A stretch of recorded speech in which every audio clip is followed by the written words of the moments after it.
Okay, we're live. Good evening, everyone. This is the Irvington Planning Board meeting of November 6, 2024. Present here representing the village is Sarah Palermo. We have Ed Marin zooming because he's not feeling well, and Doug. Give me a quick. Doug Hahn, our consultant engineer, is also zooming.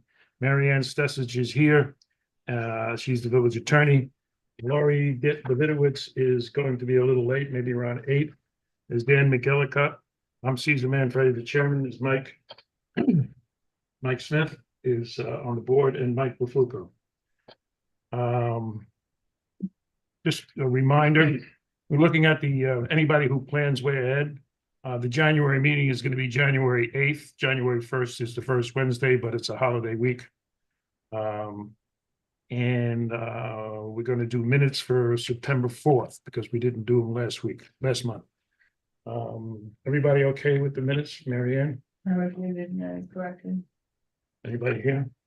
Have a motion to approve the September 4th, 2024 minutes. Motion to approve. All in favor? Aye. Any opposed? None. October 1st, 2024 minutes, Marianne. Yeah, I reviewed it and edited and edited them. Anybody else commenting? We have a motion for October 1st, 2024. Motion to accept October minutes. We have a second. Second. All in favor? Aye. Aye. Any opposed? No.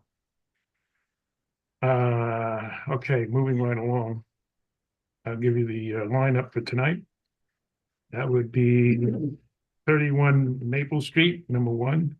Number 2 is Castle Road, lot number 3. Number 3 is 15 Circle Drive. Number 4 is 91 Riverview Road. Number 5 is 23 Park Road. Number 6 is 99 Brace Ridge Lane. Number 7 is 12 Hudson Avenue. Number 8 is 34 Station Road. Okay, starting with the first one, it's 2021-43. That's 31 Maple Street. If you need me to present the application, can you please hit the raise hand button?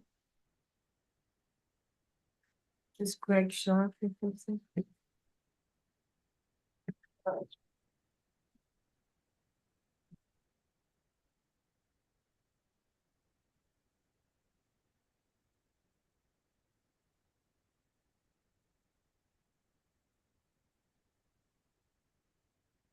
Good evening. Can you hear me?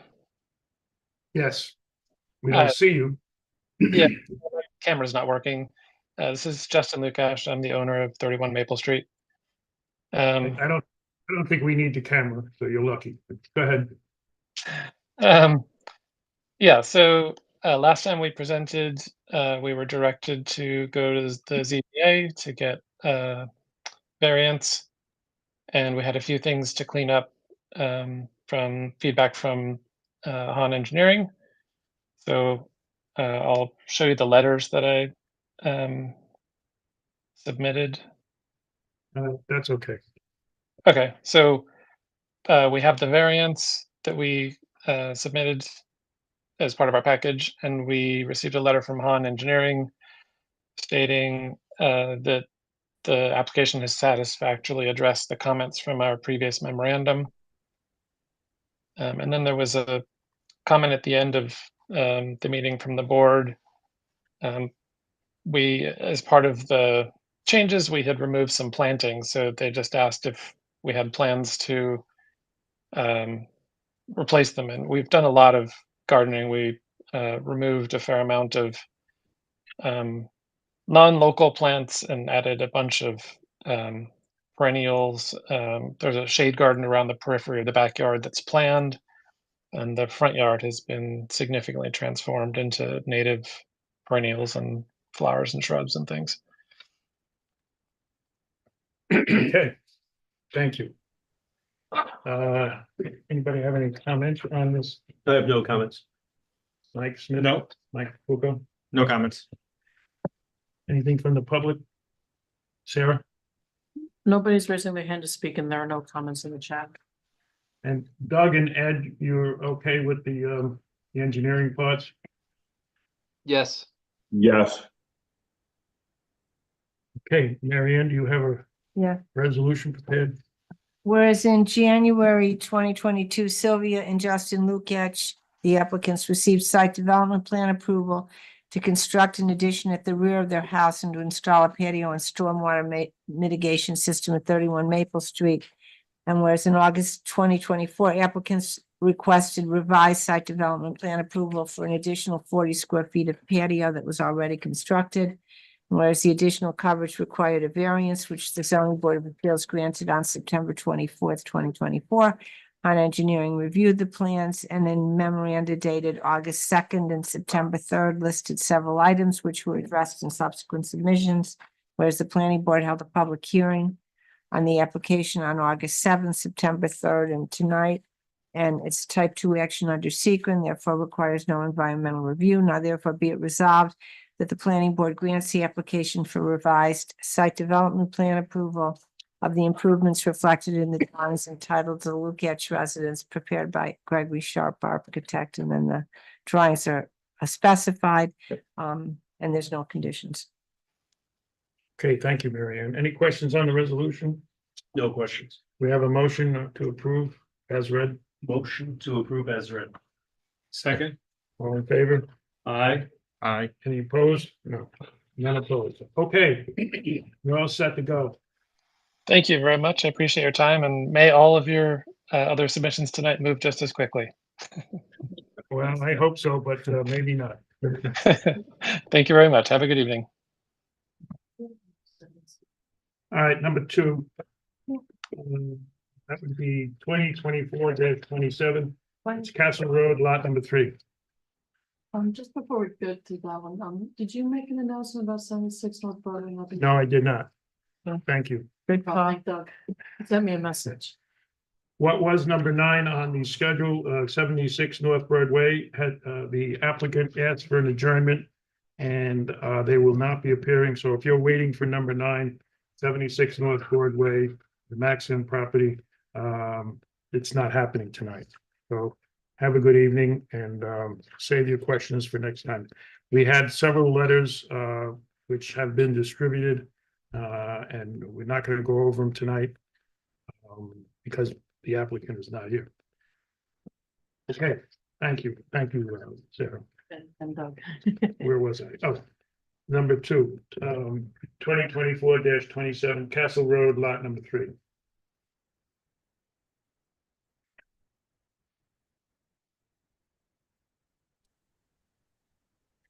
Hello, John Malone, Ferguson Malone Architecture, representing the project at Castle Road, the Spencer residence. I can share screen if you want, or we can go through what has changed. We have a few remaining comments. The first one is related to the need for a variance for the pool, I believe. Why don't you bring up the screen, John? Sure, I'll pull it up.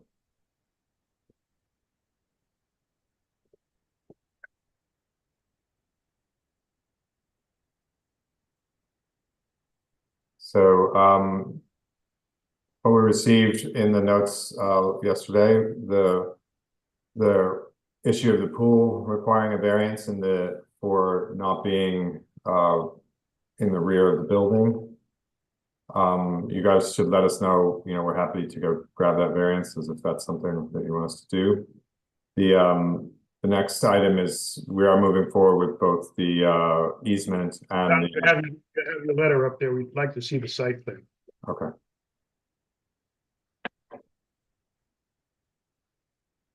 There you go. There's the site. Or the relevant portion of the site plan. Yes. So this pool location, our understanding was that it referred to this wall here. It could be interpreted to refer to this wall here. But again, we've in certain cases we have been to the, board for the zoning board for variances for pool location. In some cases, not. So it's been interpreted different ways in different projects. But we're happy to go look at that with the ZBA if you think that's a better approach.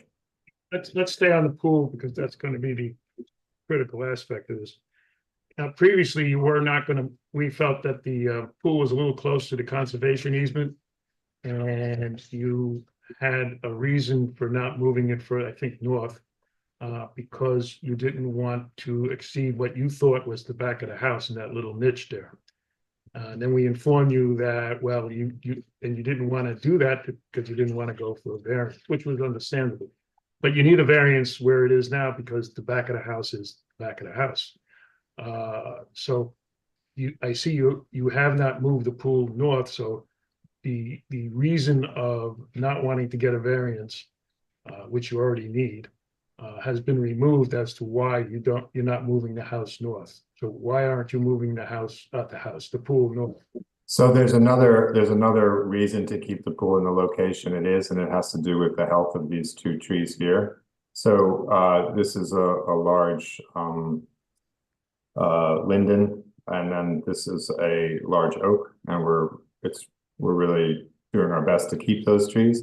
And one of the strategies to keep that is to keep the excavation out of the critical root zone to the extent possible. So if I zoom into the pool here, you'll see this was patio in an earlier rendition of this, and this has been replaced. This area here has been replaced as deck, supported by a single piling. This piling is not a concrete piling; it's a single screw piling a single screw type piling that gets screwed in and support the weight. It has much less impact on tree roots. So this has been designed to limit the impact on those trees. And so the excavation of the pool is the only, and this staircase that comes down is supported from that deck and sits on a single footing here. So the pool location and the design of the pool have been revised to limit the tree impact on these two trees, which are crucial, very old trees. And so moving the pool back extends into that. The tree to the north here is also already considered threatened. So we're trying to do as much as we can to limit that. And our arborist is now at the point where they're like, well, this is enough to help the tree survive. So I would be worried about pushing it back. So it's not just the pool variance issue, it's also that piece. Now, I'm still not convinced that it's in a good location, almost adjacent to the conservation easement. How many feet is that between the corner where the two arrows there? It's 7.5 feet from the conservation easement. Again, there was nothing when the conservation easement was developed. There was no offset. You know, that area in the subdivision was determined for pools, and there was no language in that indicated that it should be further offset from the conservation easement than indicated. And we understand the reason for wanting to do that, to limit the potential impact on the conservation easement. So we've done that. But again, we have trees both inside the conservation easement and outside that we're trying to keep. So that's, you know, pool location is related to those choices. Yeah, and what do you think about this? Well, it seems a little close to the easement itself. What tree numbers are those two trees, according to Susan Nolan's? 271 and 272. Okay, thanks. Mike Smith? I don't recall whether Susan had an opinion on the pool location affecting those She two did all- trees. She did a field visit and did all the trees, which we'll cover. But I was just wondering what you're thinking about the pool. Oh, I mean, no, she said that those trees might be impacted if the pool is moved. If the pool is moved. Yeah. But that doesn't mean the pool can't be moved to the southeast. Right.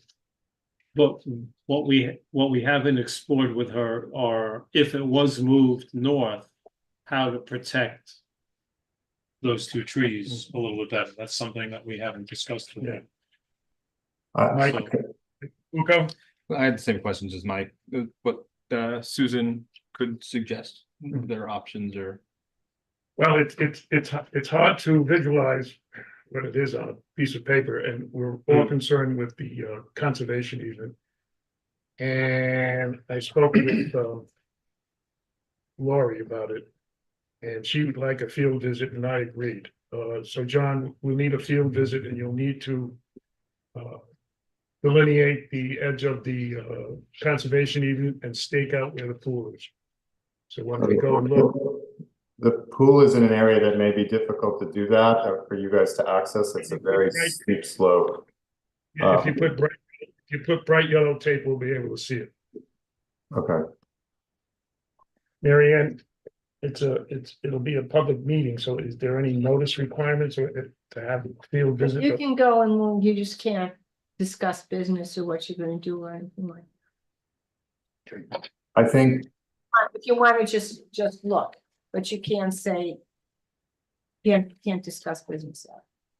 Is there any notice Or required? you can make it, or you can just put or the easier way to do it is just, notice that you put a notice on the bulletin board or something like that, wherever they post notices. Hey, put it on the village website that you're gonna have the meeting and he wants to come. What bulletin board is that? No, she said the village Oh. village website, I guess it's Okay. a place on there for notice. Just has to be noticed, doesn't have to be like notice to neighbors or in the newspaper or anything like that, just Mhm. All right, John, we'll leave it up to you some Saturday because there's several people on the board still work. okay, I think if that were to be before the next submission date, it would have to be not this Saturday, but the following Saturday, right? That would be the only one that would work if it was planning to happen before the submission. Is that the 16th? Yes, I'm gonna be in Annapolis at a naval wedding. um, So I'm out of town this Saturday, so I could not do it this Saturday. I don't know if, you want us to stake it out, so you could look at it with Suzanne. Suzanne is familiar with the site. I'm not really sure. I'm just worried about delaying it an additional month. Because I would want your input obviously before that thing. Also, in the case that in either way we would be required to get a zoning variance, would it make sense to go to zoning board now anyway? Because whether it is here or whether it's pushed further to the north, it would still require a zoning variance. if it may be that we want it in the southeast quadrant, which you didn't like, but we may like. Okay, John, I think it's important to have you or a representative of your company yeah, through for Caesar and the board members ask questions. right. So- Is there any other day during the week that we could do it? Does it have to be a Saturday? Because, I have availability all that through that following week in the evening of any of those days. It gets dark pretty early now that the clock changed. I mean, it's dark at 4:30. Well, should instead of doing this public meeting here and taking up people's time, should we do it offline and try to figure out what makes sense? Yeah, okay. Okay. All right, let's move to the trees. Now Suzanne was out there and you guys agreed to move some locations around to provide better screening and to the pool and there's a whole diagnosis that Suzanne put together, which you should have. It sounds like there was total agreement on a new planting plan, which you need to put together based Right, on the meeting. So I could summarize that briefly in case other people who are interested in the trees are listening. So the goal was. 1 second, John. This Okay. is the planting plan for the easement only. There's going to be, which you haven't even submitted yet, a separate planting plan for the actual building and the mitigation for the down. So Right, this is just the conservation easement. correct. This is the conservation easement. So the issue is that according to the conservation easement agreement, there are some larger 2 to 2.5 caliber trees that are shown in the planting arrangement. So those are distributed in our current plan, are distributed across the easement. So during the site visit, there is an area, and the concern is those plants at those sizes require root disturbance. So if the goal is two goals, right? You're trying to keep the existing trees that are in the conservation easement and you're trying to supplement them with new trees. The goal is to put those larger trees in an area where they have the least disturbance of roots. So they have the trees that are indicated to remain, it has the least threat on those trees. So what Suzanne and I discussed at the site was moving all those larger trees to this area here. And that's what she's discussing. And then the plantings that are shown. John, I couldn't see where here was. Okay, let me circle it. Hold on a second. And try to give a physical description of where here is for the record. I'm just going to this up a little bit more. So this line here is the path for the path of the approximately, it's a little further away than that, but approximately the Halsey Pond path is doing something like this. So this is the area of the site that is closest to the path. And this is the area of the conservation easement that we're talking about collecting all those larger caliper trees, right? So it's also, it's twofold. John, that's the southeast corner. Correct, the southeast corner of the property, and it sort of has a double benefit, right? There are trees and planting already in this area. There's actually a very large, beautiful tree there, but it's in a situation where we don't think it will have an impact from the planting in this area. And then all the other trees are slated to come out here that are either dead or non-native invasives. So you basically have this area here where you have an opportunity to plant the larger trees without doing damage to the existing trees. So then the smaller 5-gallon and 15-gallon trees that are being proposed will be distributed in these other areas. And we discussed about, locating them approximately and then adding notes about oversight. So there would be, we already have a note about oversight. They would be relocated depending on potential tree impact. So if somebody starts putting them somewhere where the arborist thinks there's, danger of putting it there, they'd be relocated somewhere better. So that's basically the strategy that I believe Suzanne outlined in that note. All right, you need to summarize that for the next submittal. Okay. Yeah. There was something. Oh, on the easement, there's no. We thought there was, but there isn't. There should be. I would like to see installed on the plan some form of delineation of where the easement is for the future homeowners. It could be a line of rocks, it could be a split rail fence, it could be Belgian blocks. But I think we need something to delineate where that line is, so that any future homeowner or contractor, well, for the contract, you're putting a chain link fence there, temporary. But for the long term, I'd like to see some kind of visual denunciation of where the line is. Okay. I mean, what's the goal of that? I mean, I'm just trying to understand what the goal of that is. Any future homeowner knows where he's not supposed to go. Oh, Which easement are you talking about? The sewer easement? Because you are allowed to be on that easement, right? No, the conservation. the conservation easement, John. Oh, so the conservation easement, okay. So also you're allowed to be in the conservation easement, right? You just can't build something in the conservation easement.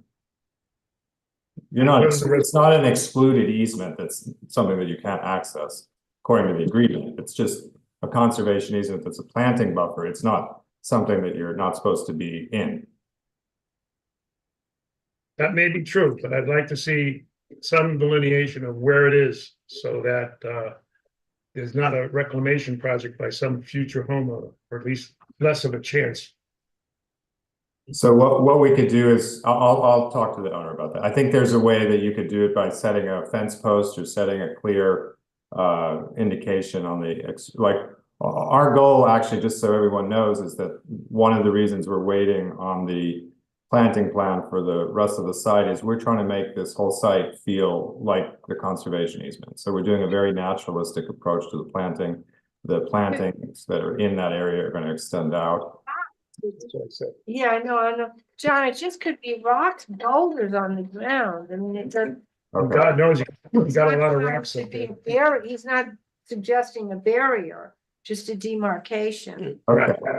So okay, so we'll look at something like that. I think that line, that diagonal line that's running through the property is very arbitrary. So it may not necessarily work that well with the design to have an arbitrary diagonal line that's continuous, but we could put some markers that made it clear what was going on, like a discontinuous, if that's okay. I don't know what you mean by arbitrary line. I mean, the conservation even from the property line to what you called an arbitrary line is how many feet? 10 feet? No, Yes. I'm saying having a visual line, a visual marker across the property that is, you know, that it may not work with other plant things because we're trying to make this whole thing consistent, this whole area consistent. Well, Yeah. it could be something casual. It doesn't have to be a chain link fence or just so it's a couple of rocks here and there on the line. And you got a huge pile of rocks up there now. Yeah, we have no shortage of rocks. I got you. know. Yeah, okay. Okay, so we'll add that. I'll add that to the list. And there was a letter regarding creating, the other two lots have a secondary building envelope.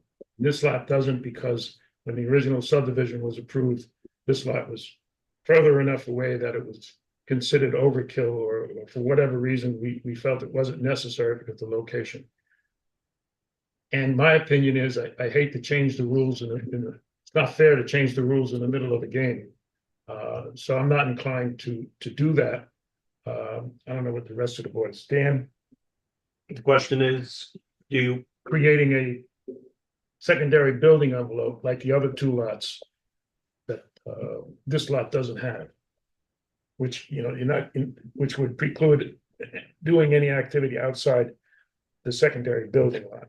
Because John, show the other two lots. You're gonna have to give me a second to find that material. Hold on one second. You understand what I mean? like the easement locator? Yeah, Yeah, I think that's a help, but I don't think it has to be elaborate, like a chain link fence or anything, yeah. Mike, Well, I Next minute. think John wants to. pull it Yeah, up. bring it up, okay. Second.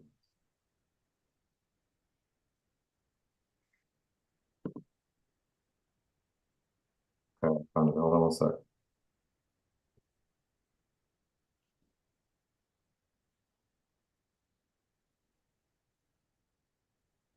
This is a drawing showing the 3 lots subdivided. outline the secondary building envelope. This is the secondary building envelope on ours. This is the secondary on 2 and the secondary 1.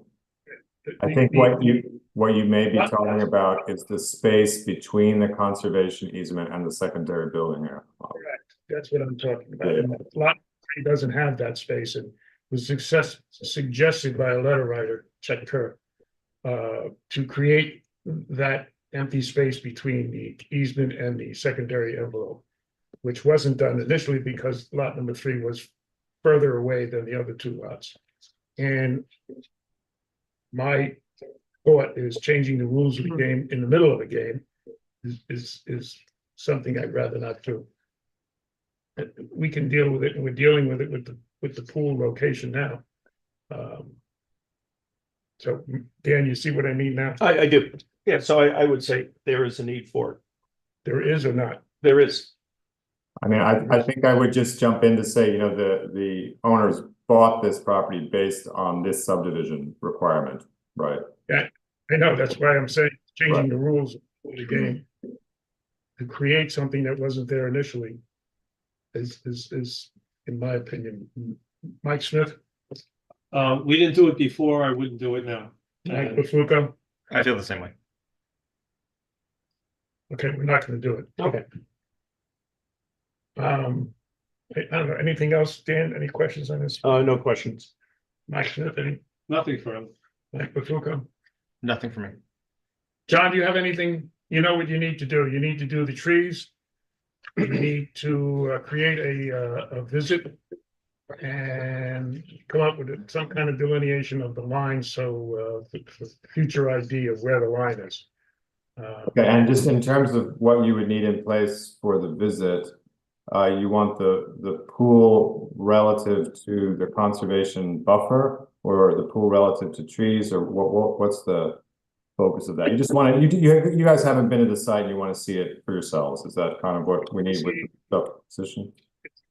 It's hard to tell from a set of plans what 7 feet looks like unless you're there, in terms of, some of us still think the pool is too close to the easement, and the only way we're going to be convinced that it's not too close is to see it live. Yeah, I think that would be helpful for you guys to see live, because the conservation buffer is about protecting Halsey, and what you'll see is this pool location is, you know, pretty far away from the Halsey because of the way the lot is not bordering the Halsey Pond property.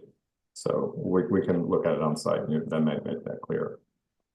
Yeah, what we'd like to see is the buffer line, where the line is. You could put 2 stakes in a yellow ribbon, and a rectangle rubber yellow ribbons around where the pool would be, or just the corner of the pool where it would be. Yeah, I think maybe that might be easier to get done. Okay, I think I got it. We will try to do that, and I guess I'll talk to Ed tomorrow about what the best way to be to coordinate alternate time, if there's a way to get it done before this next meeting. And then also, I think my only other question there is there other input that you would need at that meeting, like, you know, our arborist or Suzanne Nolan, because I think part of the discussion about not moving the pool back will be the impacts that it has on those trees and how important they are. Probably not a Mike. You 2 Mikes, you had concerns about those trees, so probably not a bad idea to have Susan there. If she can be there. Yeah, if Susan can make it, give her a call and Okay. arrange for her here also. Okay. Give us some dates. The board said weekends, and I will distribute the list. Okay. I know it's warm now, but I'm willing to bet it's going to be snowing when we go out there. Right. Okay. Okay. All right. And there's a few other things on the list that we understand what they are, and we'll adjust them. Okay. We have to go to Sarah. Yes, Chet Kerr has an hand raised. Oh, while you're getting on, one of the 2 trees in question about whether it was sick or not nature has solved that problem. It came down by itself. Yeah. Right, John? Yeah, right. It's dropped by itself. That was the very lopsided one that I think we showed at the last meeting. With the black oak. Yep. Okay, go ahead, Sarah. Chet Kerr is on now. I don't see him. Right. Hi, this is Chet Kerr. Can you hear me? Yes, we can. This is Chet Kerr of the Greater Ridge Land Trust, and I just wanted to comment briefly on the last point, Caesar, that you raised. In the letter that I sent, I did raise the idea of creating a 5-foot space between the conservation buffer, the line of the conservation buffer, and the secondary building area, as it is in lots 1 and 2. And I just explained the rationale for that.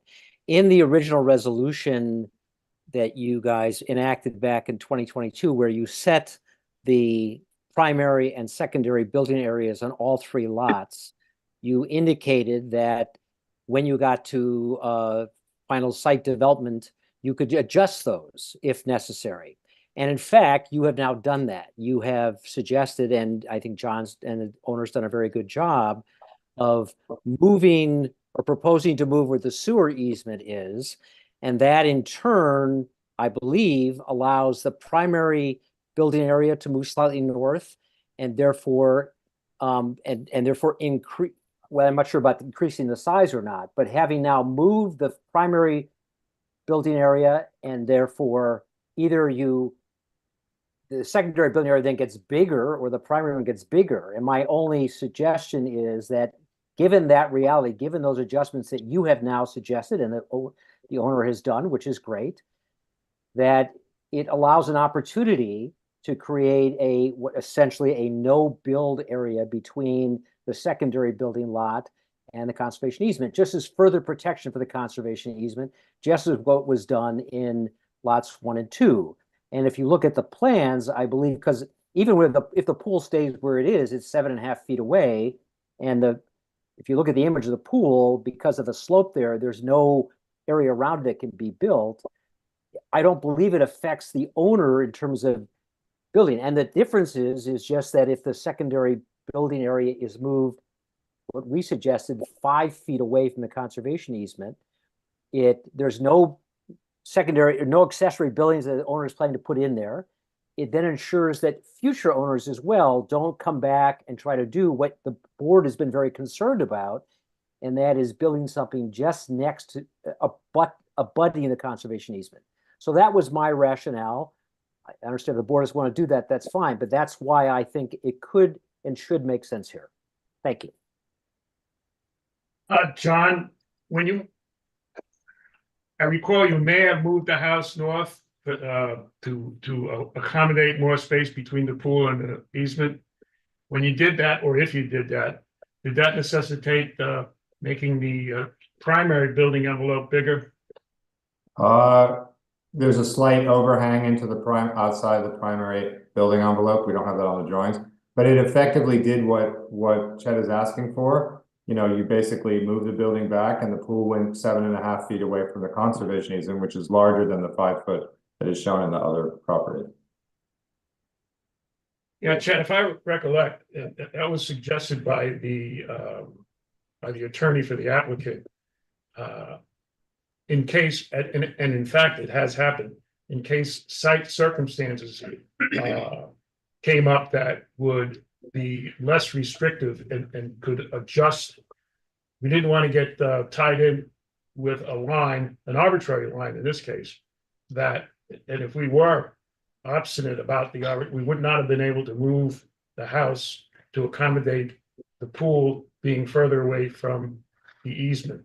So I'd hate to make, again, changing the rules to be more restrictive than what someone went in with eyes wide open. And even if you put the 5 foot, the pool is 7.5 foot or whatever John said, I think at least 7 foot. That would be beyond, that would still be in the secondary envelope. So anybody, any thought after Chet described what he said? No comments at this point. Mike Smith? Nothing for it. Mike Pafuco?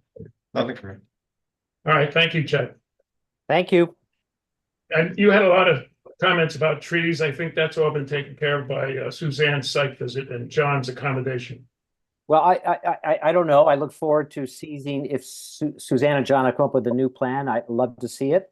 I will say that I continue to be impressed with what John is doing and the owner is doing to try and really work to make the conservation as effective as it is. And that's great. And I'm hoping these new plans do it as well. All right, Chet, thank you. Thank you. Anything else? Sarah? Nobody else is raising their hand to speak, and there are no comments in the chat. Any other further comment from the board? Anybody? Is there anybody in person? No. Okay, John, try to set that up and we'll take a look. Okay, thank you.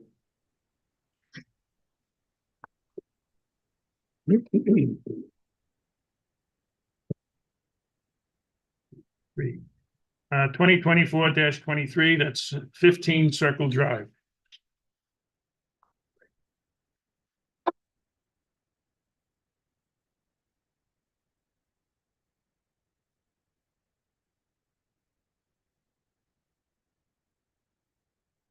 Was this the one Ed was calling and telling him not to come? It could have been, but they're Yes. here. Oh, they are? Yeah. Okay. We were able to work out the coverage, Marianne. Okay.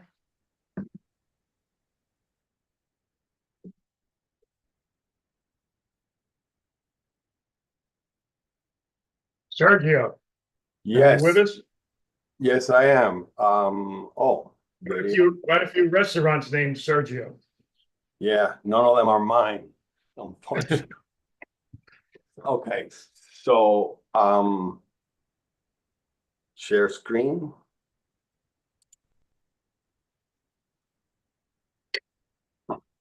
All right, I You're gonna was, have to make it bigger. There you go. so we have a gravel area here. We're covering it up with a deck. I was here, 2 months ago. We did, revisions. And only one comment came back, which I spoke to Han about it, about the gravel area being accounted for. So, added pictures of the site, a blow up of the deck, the areas as counted in the analysis, and the existing coverage is over. We are going to reduce it by like 30 feet, but we're still over. So I think at this point, we address all the comments. I think we need to go to zoning. We need to be referred to zoning. Yeah, last time there was a discrepancy in what was calculated as coverage, and some was in and some was out, and some was built and undocumented.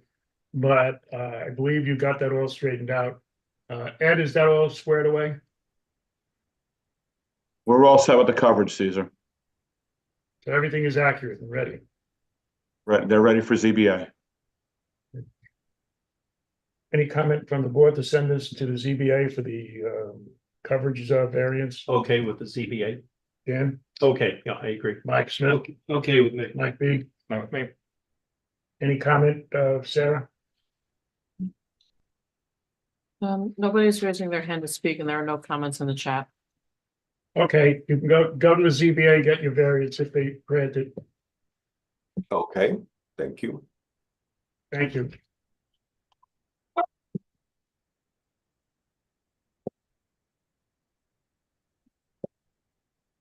Number 4, 2024-17, 91 Riverview Road.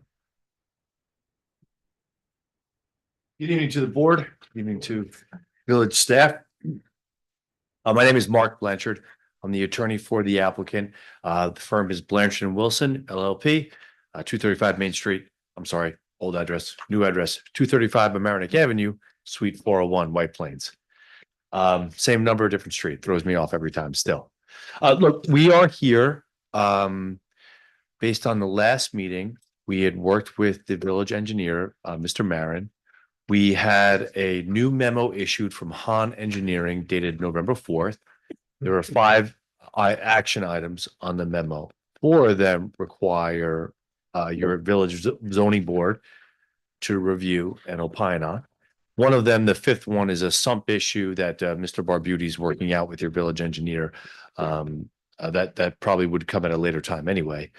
But we're here respectfully submitting that we are ready to go to zoning. At our last meeting, there was a little confusion on my part as to whether or not that we were ready, but the village engineer had not completed his review. He's now, as far as I know, has completed the review. For example, there was a coverage issue. He has finished those calculations. There was a shed issue. He's finished that issue. So we believe we're ready for zoning, and we're here just simply asking for that referral. Ed, are you okay with the coverage? I'm struggling with the application. The architect's memo said there'd be a letter from the attorney. So I'm not sure what we're supposed to be looking at. Are we looking at the parcel with the parcel in the back? I'm not sure which referrals to write. Well, there is an open issue. There's a right of way in the rear of the property. I've hired Ward Carpenter, Steve Willard from Ward Carpenter, who's actually, his company had done the original subdivision back in 1924. We were looking at some canvas maps. I've never seen that before. It was wild. So we're looking at these old maps where I'm drafting a memo. I'm still waiting for more information to come out of Ward Carpenter. So there is an ownership issue onto the back square footage of the right of way. At any rate, right? We're prepared to show, and I have a title company lined up where we believe we're going to have, it's actually not an adverse possession issue. I believe I'm going to be able to show the zoning board that the owner of the property is in fact entitled in ownership of the right of way square footage. But that's really more of a zoning board issue, as we discussed last time. So the placement of the shed, let me say it this way, the shed's location, while it appears to show is off of the owner's property, we believe it actually is part of the owner's property. There's more research to show the zoning board for that and to come back to this board with that.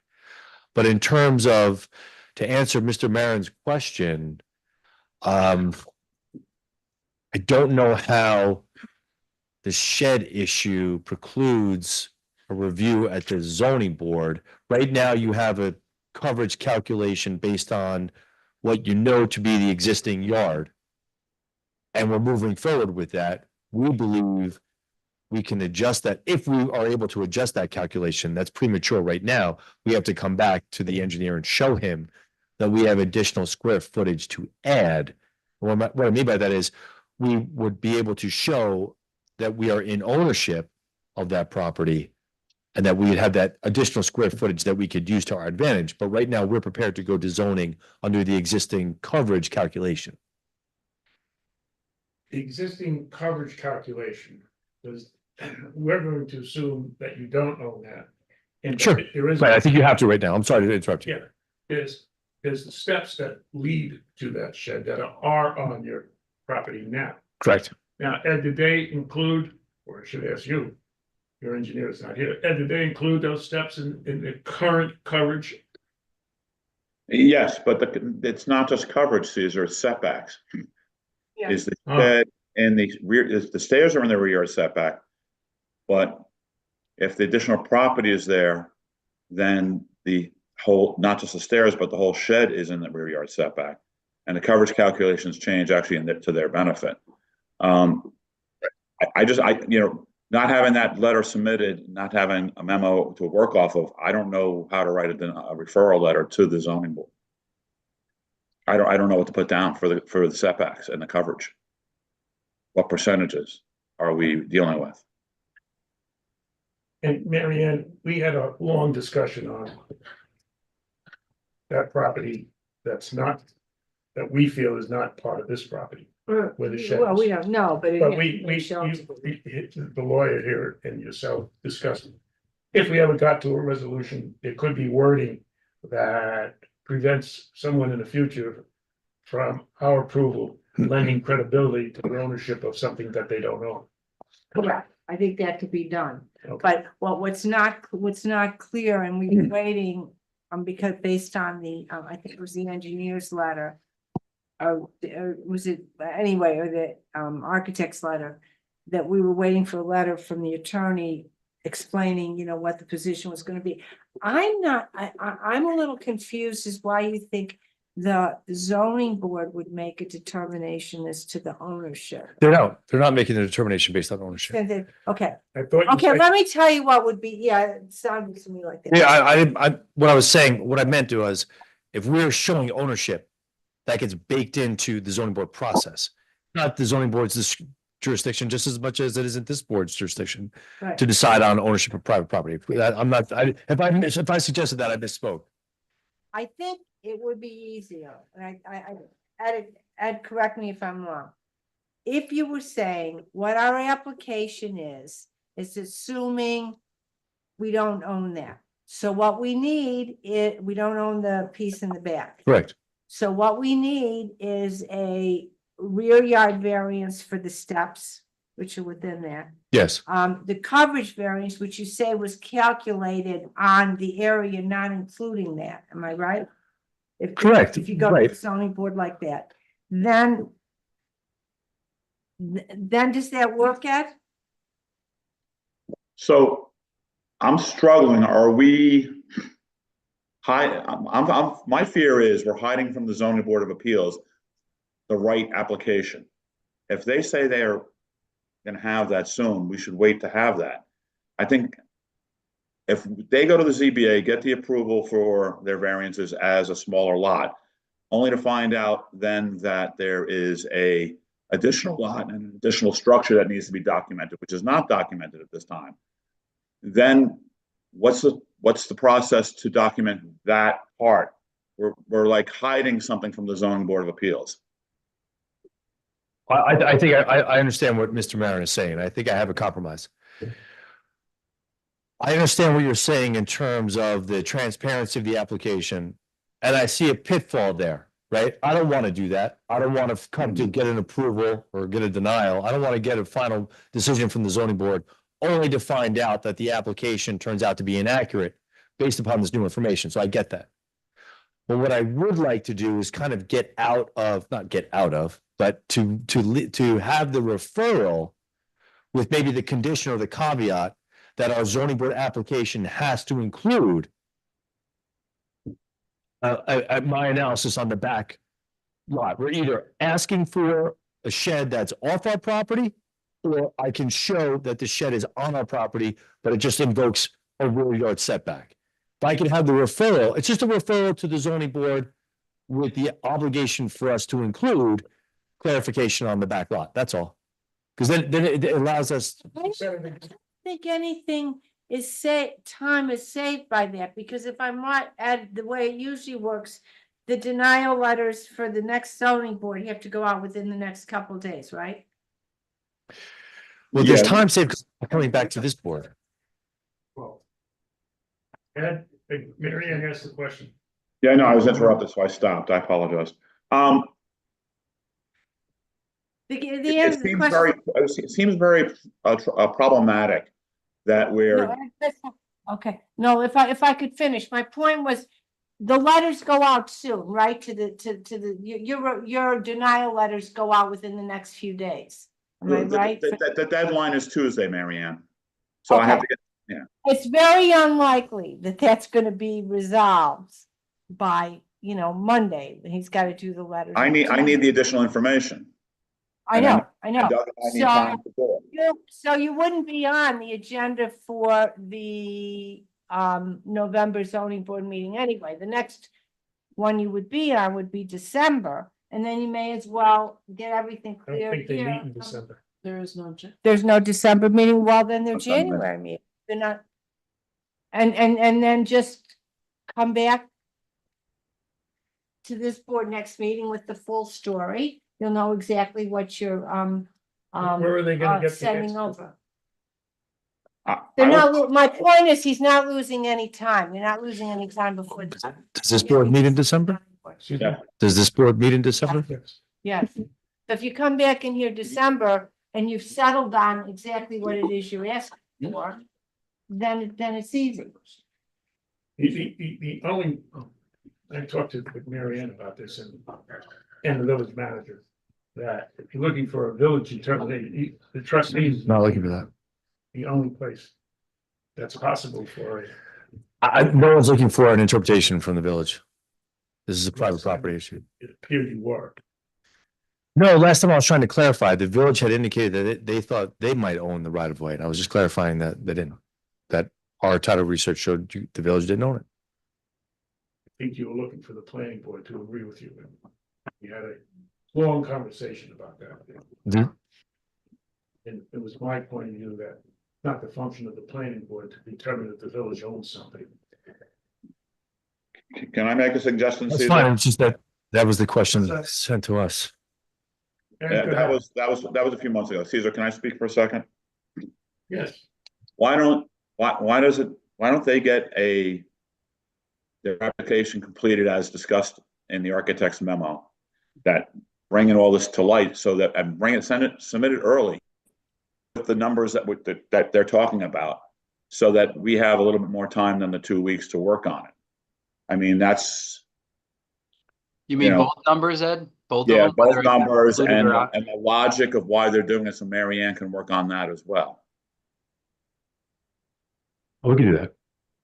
All right, because That right still now. brings us back to, we're but that still just brings us not know back what to do. plan. Say that again?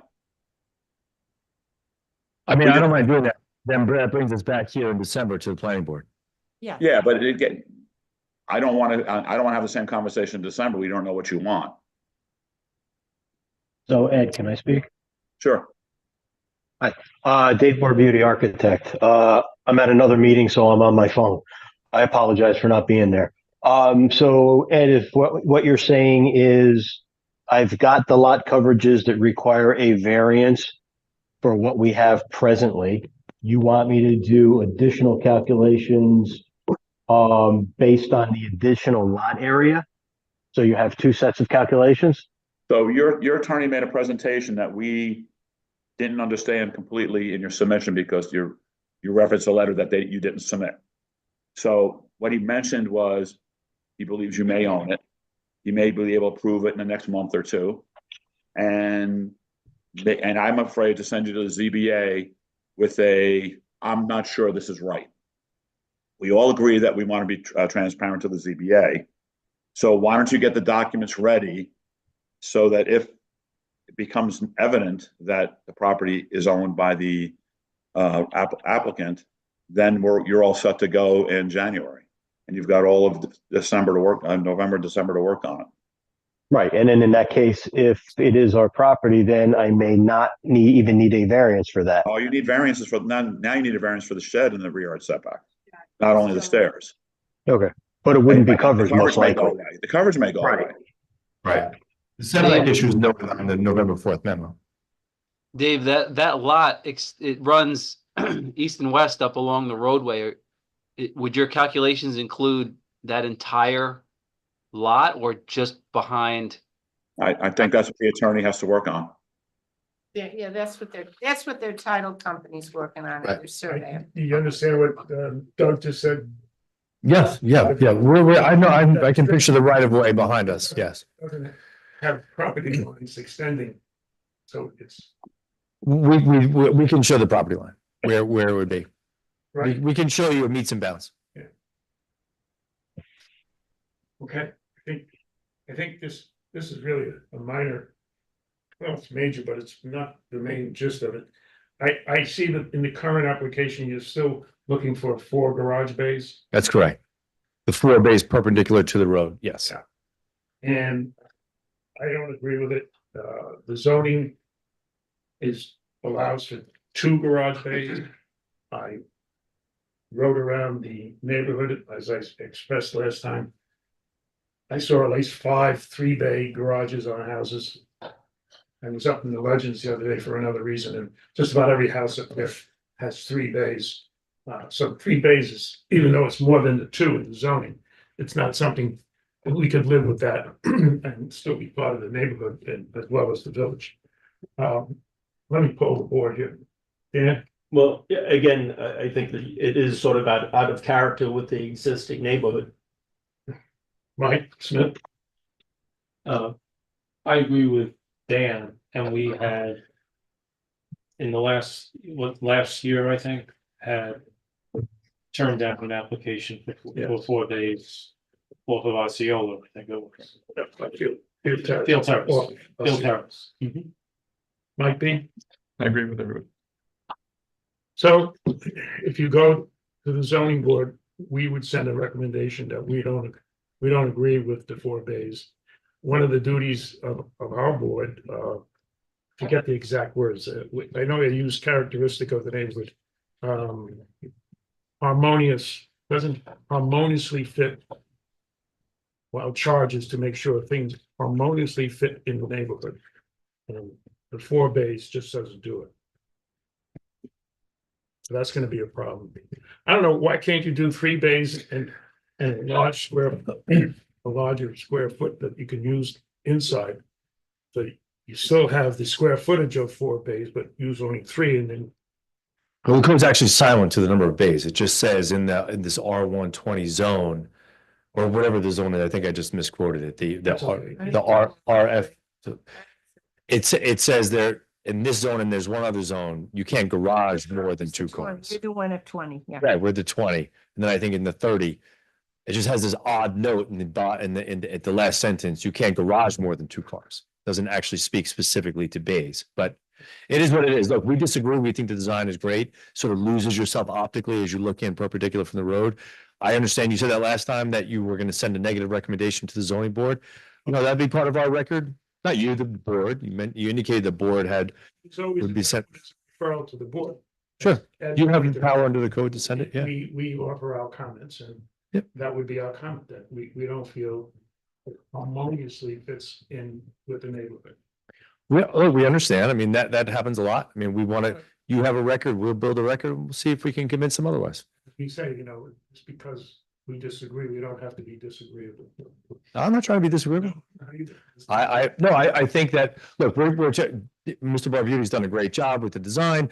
We're trying to do our best. We're sensitive to your comments. I mean, I'm taking it as a heads up. I'm appreciative that you're telling us what you are sending to the zoning board. Certainly better than being surprised by it. So I could mention, and to your credit, your neighbors must have got 3 or 4 different letters, one of which was former Mayor Brian Smith. But you didn't get Juan Soto, so that I did. And he lives up across the street. He moved out. Oh, he moved out. that's bad news for next year. That's good. Amazing. Oh, that's not a good sign. That's it. But you know, that's a small sampling of the entire village. There's a bigger public, 6,000 people and maybe. Of course. And you know, the old, as you knew in legal 101, the slippery slope would apply here, and we don't want to do that if a 4-bay garage is a rarity.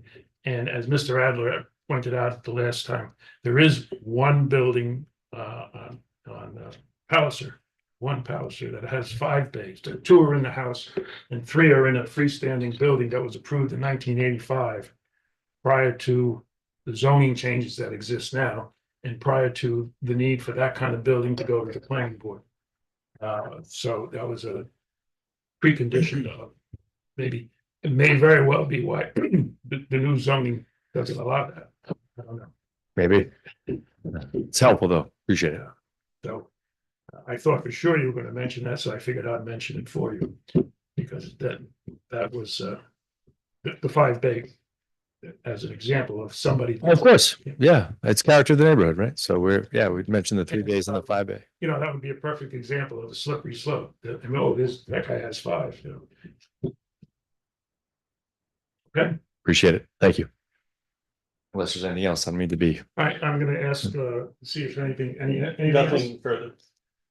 Mike Smith, Mike B. A quick question. I'm sorry if you answered this already. When do you expect you might have the title of the land issue actually worked out? Oh, I mean, we're certainly before your December submission deadline, your December meeting. I mean, we've been working with, soon after the last time we were here, we met on the property with the surveyor. It's just an extensive history on the project. I'm waiting. He's a little behind, frankly. We're just waiting for that information to come out from us. We're doing 2 things. It's a 2-step process. We get the information from the surveyor and his history, just fortuitous that Ward Carpenter did that subdivision. So, but we'll get all their information and then turn it around and give it to the title company for their analysis and for them to issue a title opinion. And then I take that, make them all exhibits and turn it into a letter to the board and to the engineer and to solve this issue so we can get over to zoning. But we anticipate having it shortly and in time for your December meeting. Okay. If you get it before, it might be helpful to send it to me and I'll review it. Sure, of course. Even before you make your submission to the planning board, so we've got the time to do it. Happy to do so. He can work out however the ZBA rules on the garages. If you're only gonna get 3, I don't know if you're gonna go forward with the 3. You may go away if you only can get 3. But you need to work out the language for the resolution about the shed and. Well, it's more, yeah.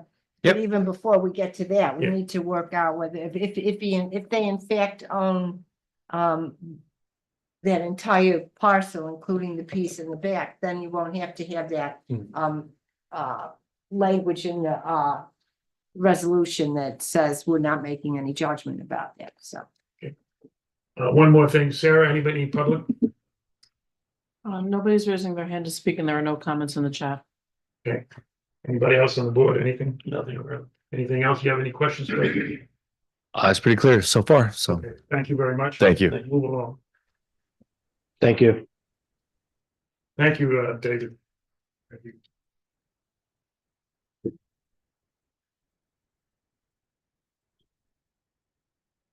Number 5, 2024-14, 23 Park Road.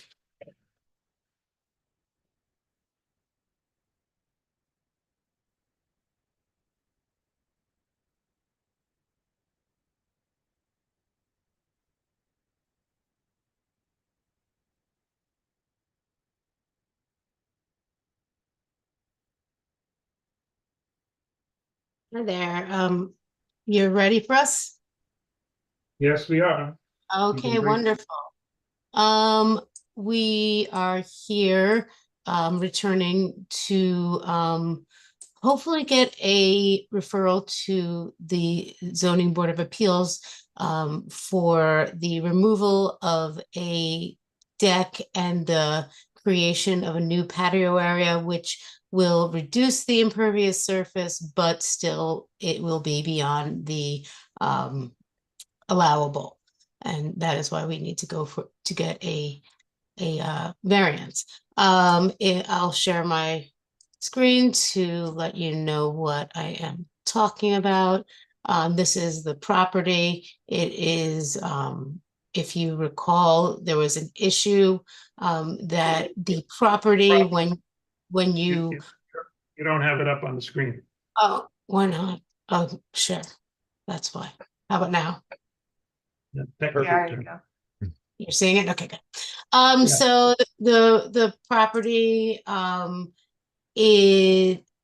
you're on the property, there is no delineation of the property line, and there's a privacy fence that goes beyond the property line, so it feels like there's more to the property where it is not. So you asked us to provide a new survey that did not show beyond the property line, which is what you're seeing on the screen here. We submitted this. We submitted answers to Hans' last engineering memo, and there is now 3 items on the memo. One is that we need to get a variance, and the other is issues with the location of this this irregular slate patio / fire pit area. So we are asking that we get a referral to the Zoning Board of Appeals, and that we address this issue with the neighbor. As you see, it's just stones on gravel. It's not a problem to pull it up. And the applicant is willing to do that based on their conversations with the neighbor and figuring out how to deal with what's going on between the two of them. You'll have to show us that you're going to pull it up, and there was a fence at the lower, if you could flip it, it's hard to. Well, this is at I guess that's the north end of the property. There was of the lower end of the triangle, or now it's the upper end of the triangle. Slide down the screen. Here? No. Oh, yeah, right. Where's the fence of the neighbor? Well, we're not showing it anymore because we were told to take it off of here. We had it for context, I think, on one of these. Here, this is the fence that exists. Right. Yeah, that's their fence. That's their fence. And then at the lower end of that triangle, the south of that was a matter of contention with the neighbor, and they felt it should not be there. Did you taking that out? I am not sure. It's really beyond the scope of what I'm dealing with, because I'm really here to get approval of removing a deck and putting in a hot tub. So this area is not known to me of exactly what's happening. I didn't understand that issue at the last meeting, and I think it was been resolved between the homeowner and his neighbor, but it's not something that I'm quite sure of.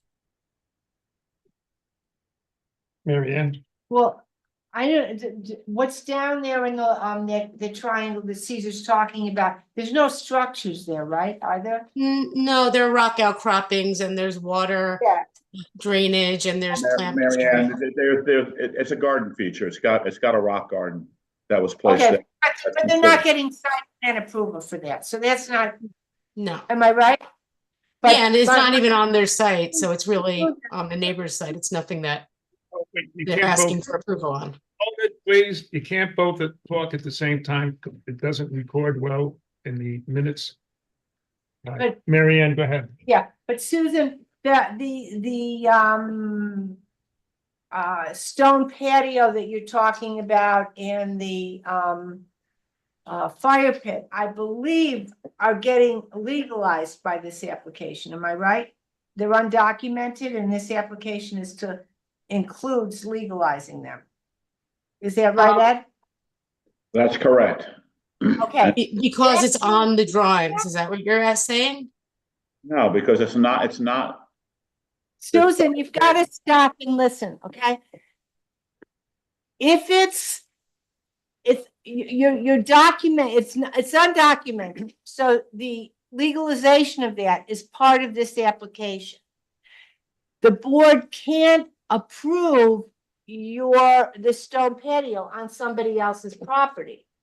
So the thing is, you said you could remove it, so I would suggest that you remove it Okay. before you try to get it legalized. Yeah, because the fact that it's undocumented, we look at that as a new application. So if looking at that as uninstalled and you wanting to install it as new, we would never approve you installing something on someone else's property. Okay, well, just to let you know, where the applicant is happy to take it off, I will take it off the drawings as needed. But we're just asking that, on the condition that we take it off the drawings, can we go ahead to the next step? Mary Ann, I think. It's not a matter of taking it off the drawer. It's a matter of removing that portion of it which is on the neighbor's property. Right, and I don't know if you can see this, are you seeing this photograph or no?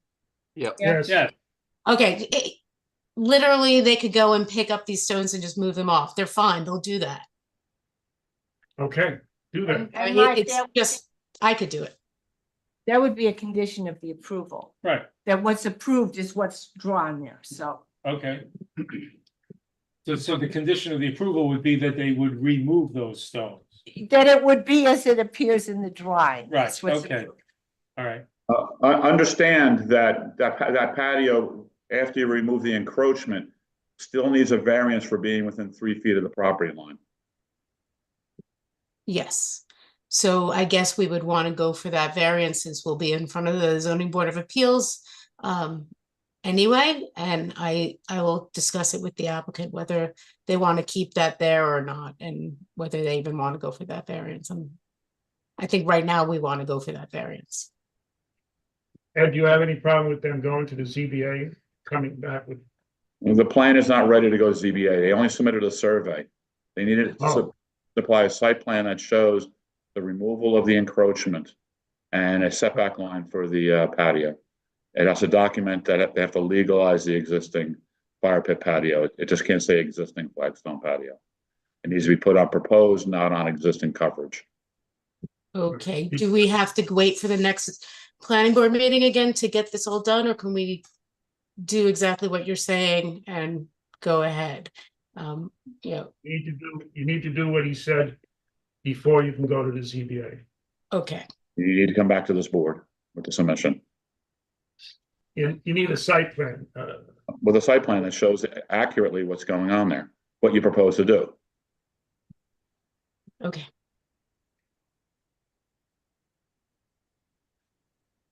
Okay, Okay, I will basically Don't go away. take off that patio.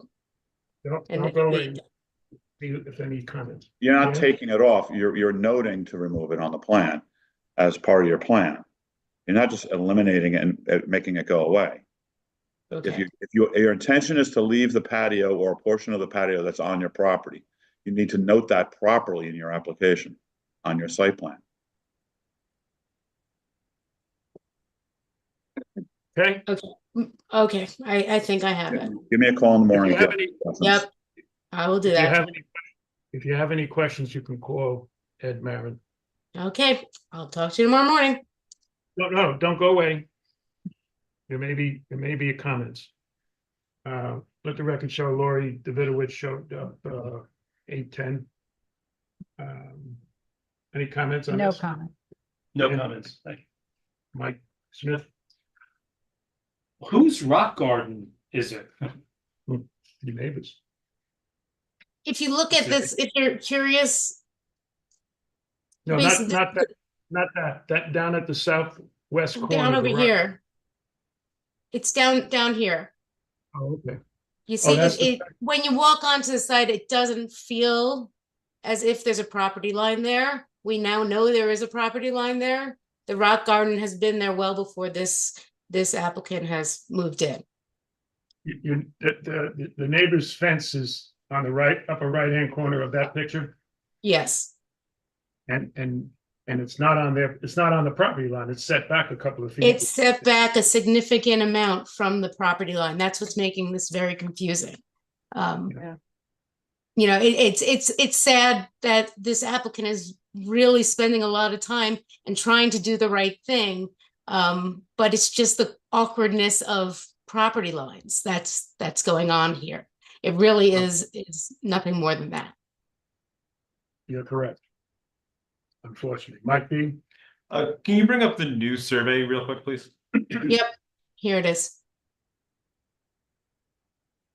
This was the one you showed us last time with the owners. Oh, I'm That's- sorry, that's the old one. Here, this one's a new one. So I guess my question is maybe for Ed or somebody else, should the piece of the stone patio that's not on their property be in the survey of the property? No, it's not on the property. So that sliver that's not on the property, but on the survey, just need to take that out? Yep, No, she's gonna note that to be removed so it can stay on. Are you talking I'm about? talking about I'm talking about the little piece. If you zoom in on the right triangle, here. right? That sliver is not on the property, correct? This little Yeah. sliver right here is not on their property. It's officially off of Survey their property. Yeah, but gonna it's be- connected to the patio on their property. It's one Yeah. structure. Okay, I just wanted to make sure that It's gonna be shown as being removed, in the building, in the site plan. yeah. Correct. I just wanted to make sure Exactly. that we didn't come back later and ask her, No, oh, that piece needs to yeah. be removed, and then they would be No, stuck doing that that's what again. we've been focusing Okay. on. Okay, good, thanks, Mike. Sarah, any public? Nobody's raising their hand to speak and there are no comments in the chat. Oh, okay. All right, you have what you need to do, and if there's any confusion, you can get in touch with Ed. Yep. Ed may not be in tomorrow because he's has a bad cold and he's zooming in from his house. He may still be out tomorrow, but you could certainly leave a message. I'm booked with meetings until 11 tomorrow. Okay, Okay, thank you very much. thank you. By the way, this happens a lot. Yeah, I know, honestly, it's just, as a landscape architect, it's not what we love to do. We like to design. We don't want to, What talk is about the that nitty gritty of these things, so. Many properties come Anyway, in. What was that? Many properties come in with undocumented facilities like a patio. Homeowners don't realize they need approval, they put it in. This one not only went in, but it went in on somebody else's property. Okay, thank you. Okay, thank you.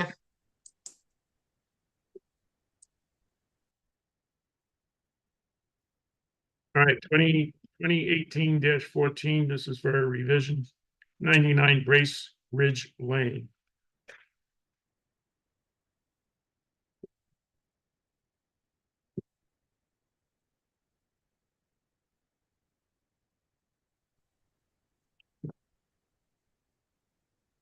Hi, John Malone, Ferguson Malone Architecture again, representing the Calvin Ferry residents. We have a few notes here that seem to be engineering notes. I don't know if it makes sense to go through them, but I can share a screen. Bring the screen up, Jeff. So the remaining notes that we have, the first note might be something that would make sense talking about. The impact to tree roots from the proposed swale. I would argue that if the swale is getting widened, we had that swale laid out on site if Ed and the team remembers that by the arborist. So the arborist identified the north edge of that swale to make sure that there were no tree root impacts. So if the swale is to be widened, like as shown in the design, it could just be widened to the south without having any tree impact. So John, bring up the site plan so we can see what you're talking about. So the swale on the civil drawing is this is the swale. It's just shown as a topo loop, but the swale has been located on site already, and the arborist. It'd be easier to see on the engineer's drawing, John. Okay, let's see.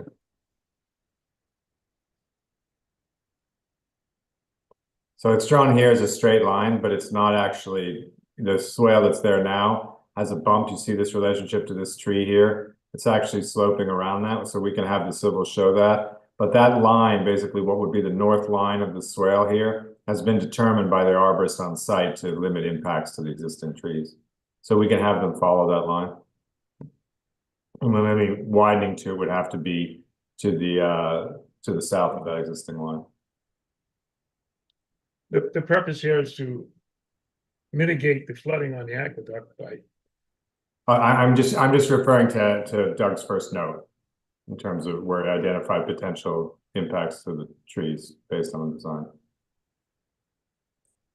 Ed or Doug, what's the story with drainage there? Isn't that the main reason we're looking at this?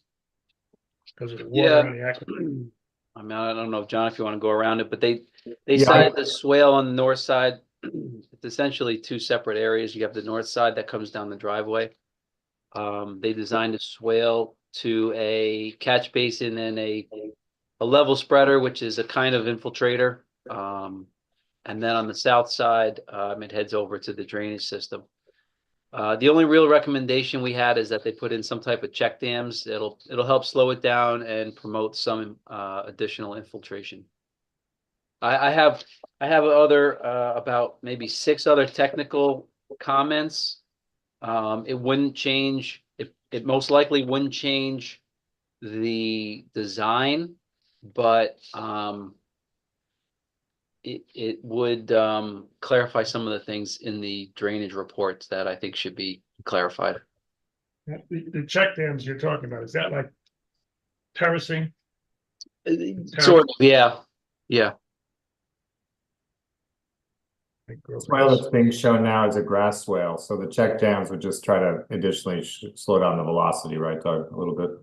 Yeah, they'd slow down the velocity, hold back some water, and promote some infiltration. Yeah, some potential infiltration. Is that what's there now, or is that what's planned? What's there now is just a swale that is doing, it has a shape that's a little different than what's shown here. It does this to go around that tree. And John, I would say the existing is it's like almost a channel up at the top, which just opens up and then discharges onto the slope. Okay. Which had caused some erosion and right. Some issues, especially during construction when everything wasn't stabilized. So Caesar, just so you know what the additional work has been done is basically it's this drain unit here and the level spreader. Right. I didn't see where here is. Oh, I'm sorry. This is I'm drawing on it now. So in yellow. So there's been the addition of a drain here and a level spreader. So rather than the swale just getting to the end of the property and then moving over or adding riprap to the end, we're basically putting it into a drain body here and doing a level spreader treatment similar to what's happened on the other side of the site. This is stuff that you still have to put on the plans for Ed and Doug to look at. Oh no, they're already on the plans. These are not additions. It's just I think Doug had some comments about the swale that there's some calculation improvements that he wants our engineer to provide, but then also he gave a suggestion to improve the swale to add these check dams. So that's not on there now, but we can Okay. talk to Hudson and get that added. That's certainly something you have to come back with. Okay, the here on the plans that he was referring to is in the northwest corner of the property. Correct, correct. And at the southwest corner, there's a new drainage system for the roof drains of the south building. Right, so that's an addition that the owner has provided to try to further alleviate the potential of any runoff. So, and when this building was first approved, there was no control over the gutters. So now the gutters are all going into this system here. And they're being fed into a level spreader. The overflow is being fed into a level spreader. They're being infiltrated with the driveway. I saw it located on another plan. Doug, where was the plan we saw? There was the south stormwater system. Which other plan? There was another plan that we looked at that showed the southwest stormwater system for the gutters from the building. Oh, so the one before that, that might have been photos of it. I think currently it just, there's a couple long roof leaders that discharge essentially right almost onto the aqueduct there. Is that what you're referring to? I think it was the photos we looked at of the existing. So I could have sworn there was a stormwater system on the southwest corner to treat the drainage from the gutters of that bit right there. Or from the building. I think Caesar, when we first made this revision and decided to try to treat the gutters, we showed like sort of a depression in a rain garden with an overflow at this Okay, end. yes. Yeah, and we since have revised it to include the stormwater in this location. Rather than rely on a surface thing, it's an infiltrator with a controlled overflow to a level spreader. Right now, there's a rather large soil pile sitting there. Right, that's in the location it's supposed to be. It's got erosion control around it and it's been treated. In one of the photos, it looked like there may have been a pile close to the infiltrators proposed. In one of the photos submitted. Oh, yeah, I think they have gravel here or something like that. You know, that's not gravel sitting there on top of where the stormwater system is. And it's a rather substantial pile and I can't imagine the potential of compacting the soil where you're gonna have a stormwater system. Well, I think the compaction issue this has been a driveway for 100 years, so that area is already compacted. So I think the stormwater system, maybe there needs to be some decompaction when it gets installed. But I don't think the additional soil, it's not virgin ground, that area, it's in an existing. John, why don't you run a test on it before they do anything and just compare it, make sure that it. Yeah, well, like when the thing gets installed, we can do a test at the time and then it can be compacted. Well, maybe we should do that before we approve it. I think that would make it impossible to continue around there to dig that out right now. I think did we do a test pit for that already? I believe so. Yeah, I think we already did a test pit. I'll go back to Hudson and see what they got from the test pit. But the test pit was before the compaction from the pile. I don't think the pile I don't know, Doug, you can correct me. I'm not sure that pile could have had, I mean, heavy equipment is really what would compact. I'm not sure, some soil on top of it would, and I don't know where that is. I thought the soil was in this corner here, actually. That's where the soil stockpile is, in the location where it's indicated. It's hard to tell. I mean, it has been a driveway, so it has been preloaded, All right, Doug, just pay attention to that as see what you can do with it as the consultant. Yep, we could have them test it and check it again. All right, and in terms of planting, Suzanne was out there since she was with on the other property. She looked at this property and there's still some planting to be done that was previously approved 3 or 4 years ago. So, well, the planting that isn't done is related to this piece of work that we're waiting for approval on. All the planting along the perimeter has been in place, and the only part that isn't in place has to do with the infiltrator that's being proposed in that area, this new infiltrator. And then the remaining planting that isn't done is in this area of the driveway, which isn't complete right now because the driveway hasn't been complete. So that's going to be done on the way out. There's one piece of planting in, so they're going to do it on the way out. Suzanne was happy with the progress there. And she understood that it wouldn't make sense to plant, the stuff in the area where the work is not complete. My only concern is giving approval pending planting. And since the planting hasn't been done, that was supposed to be done in the last 5 years. Well, the planting has to be done for C of O, similar to any other approval from from the planning board, right? The planting would have to be in place before the C of O would be cleared. So I don't think it's different than any other condition. All right. Any questions, Lori? My only question, and maybe this is more an Ed question. It's been a very dry fall. So it's hard to tell, if things are going to be resolved. If all these plans are put in place and then come the spring, we're still seeing that enormous amount of flooding on the aqueduct, what recourse is there to fix that? The water always flooded the area. We're not allowed to make it worse, and that's what it appears to be. So we can't hold the applicant responsible for being in the middle of a hill. So the engineer is ultimately responsible to make sure they don't increase the flow. And I think I can't say that this is a good job or a bad job. That's up to the engineers.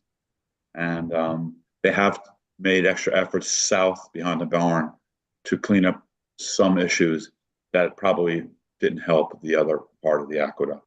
Behind the barn, they were adding some drainage, collecting the barn itself, and into the driveway, but Caesar was worried about the compaction. So it should be better than what it was. Making it perfect and not flood the aqueduct, I think is not we can't make them do that.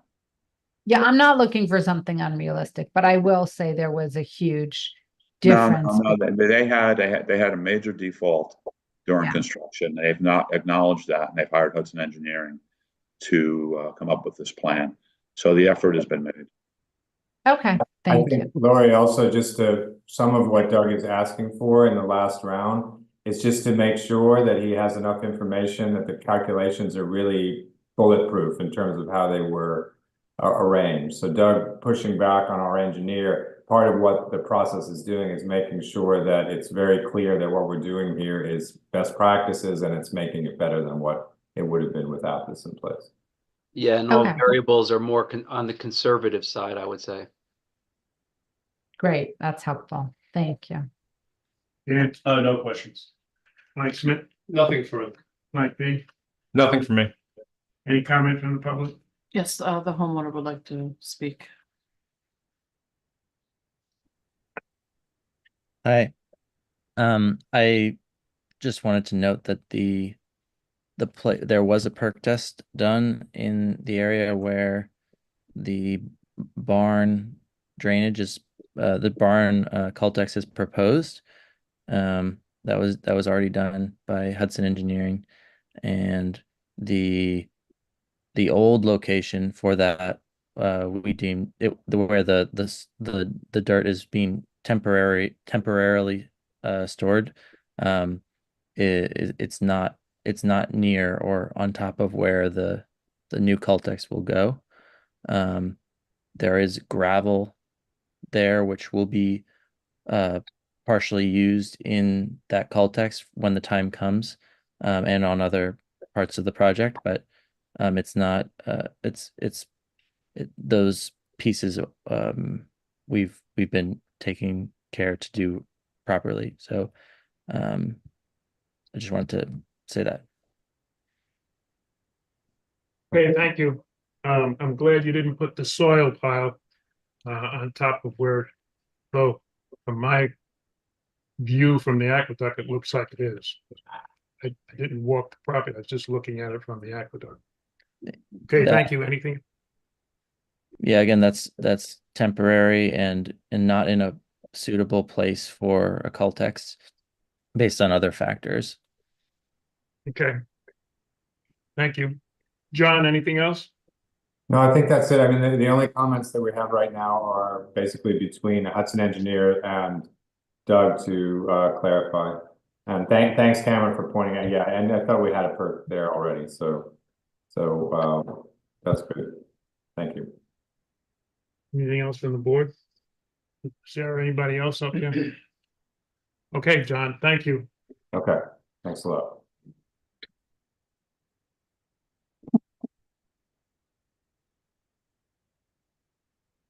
Okay, number 7, 2024-29-12 Hudson Avenue.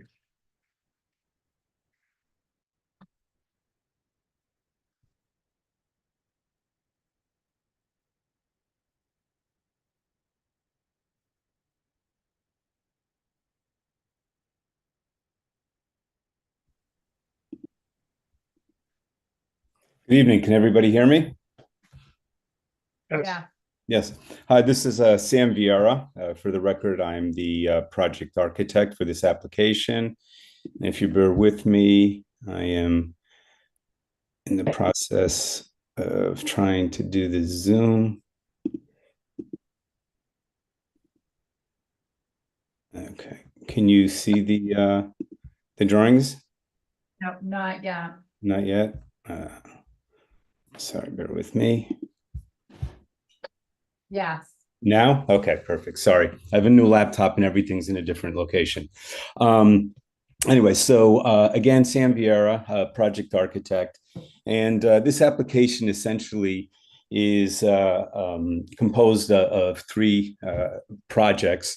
The first project is, or component of this project, is a proposed single-story addition. And I'm pointing this out here on the 1/4-inch scale of the drawing. At the rear of the home. The addition measures approximately 15.5 feet across by 13.5 feet in the other direction. And it is meant to be a sort of family room, sunroom for the family.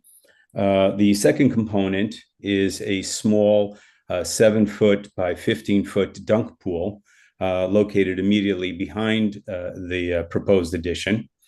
And the third component here is the expansion of an existing patio on the sort of western side of the property. And we are proposing to expand it to stop short of the property line approximately 1 foot. These 3 components essentially would require, or at this point in the present configuration of what we are trying to get approved, would require, and let me just get this a little closer here and easier for us all to see, would require 4 variances.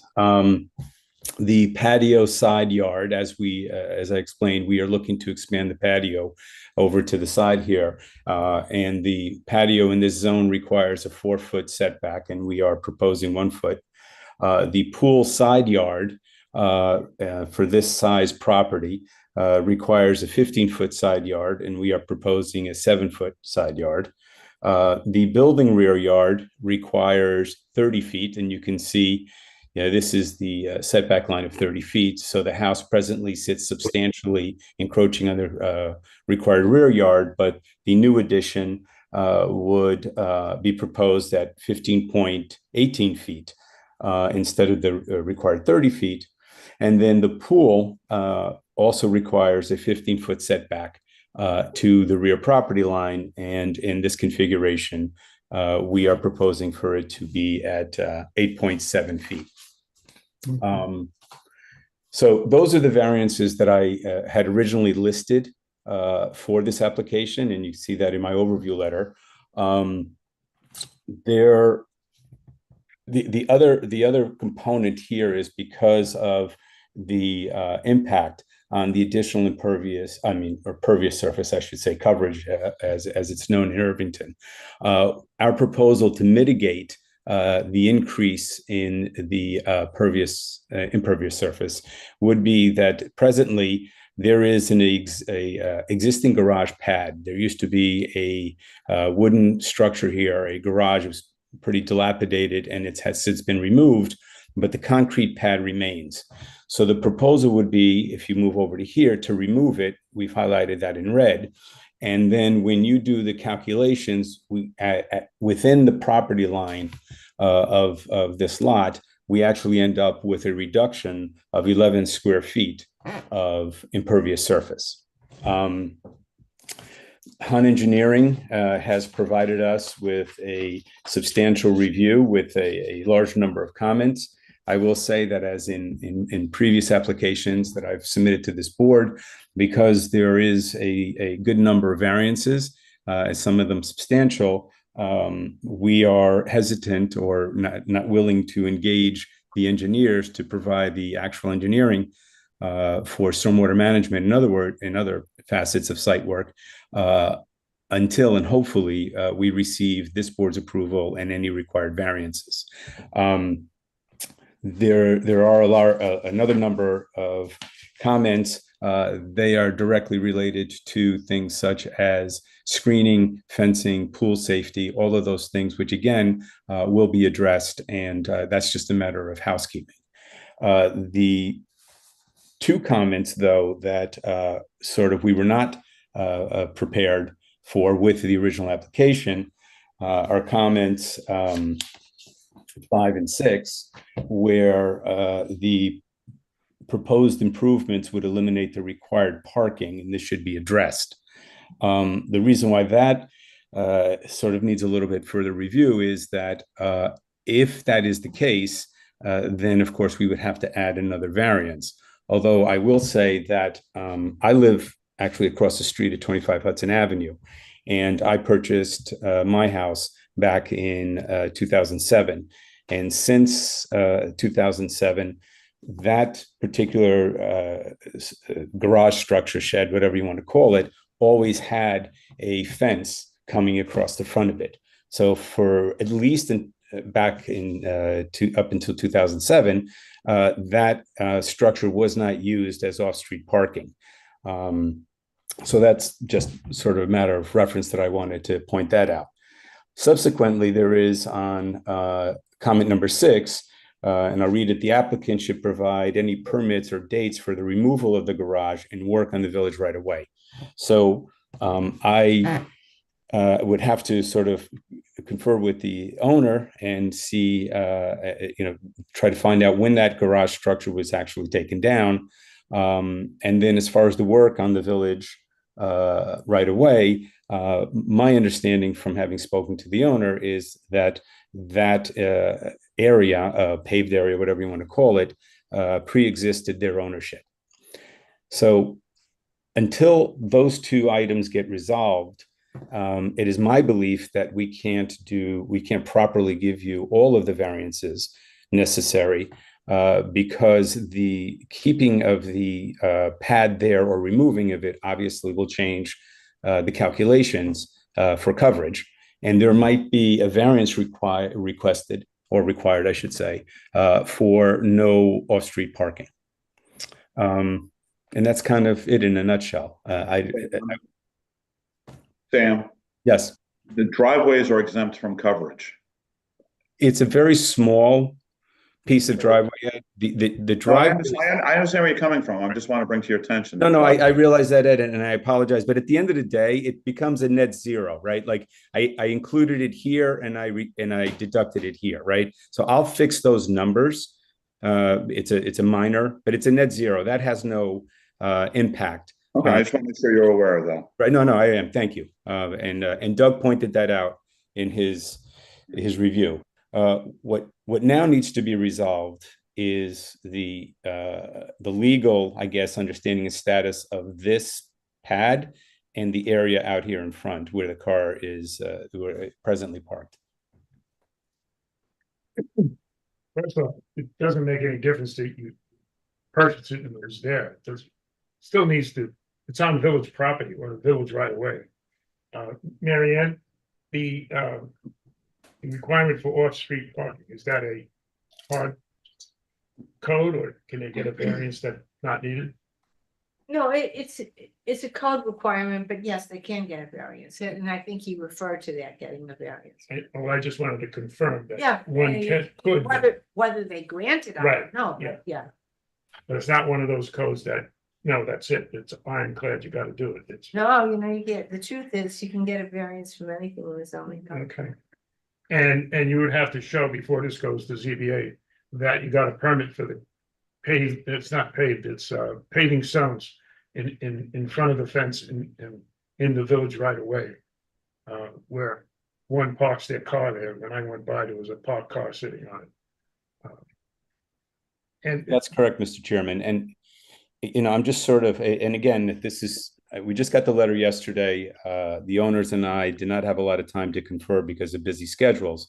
But where I see the issue being is that if there becomes an issue with the ability to leave that paved area, paver area, however you want, that parking area in the right of way, then the owners might potentially want to or need to park their car here, right? Because there's still a driveway there and there's still the pad. If that's the case, then of course that changes the calculations for the coverage.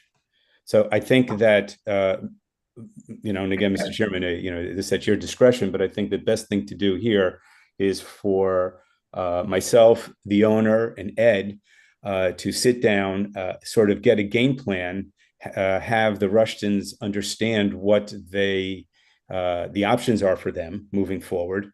And then once that area in front in the right of way gets resolved, then I think they would be in a better place to make a determination of whether this is going to continue to be needed or if we can remove it as originally planned for.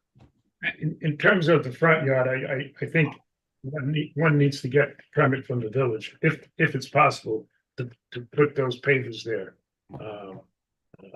Because I'm not going to assume that you might get a permit until you actually have a permit for it. Those issues are issues that need to be resolved, but the pool itself and the patio, well, number one, you didn't calculate the coverage from the pool, and the pool, in my opinion, is really infringes on the next door properties in two directions.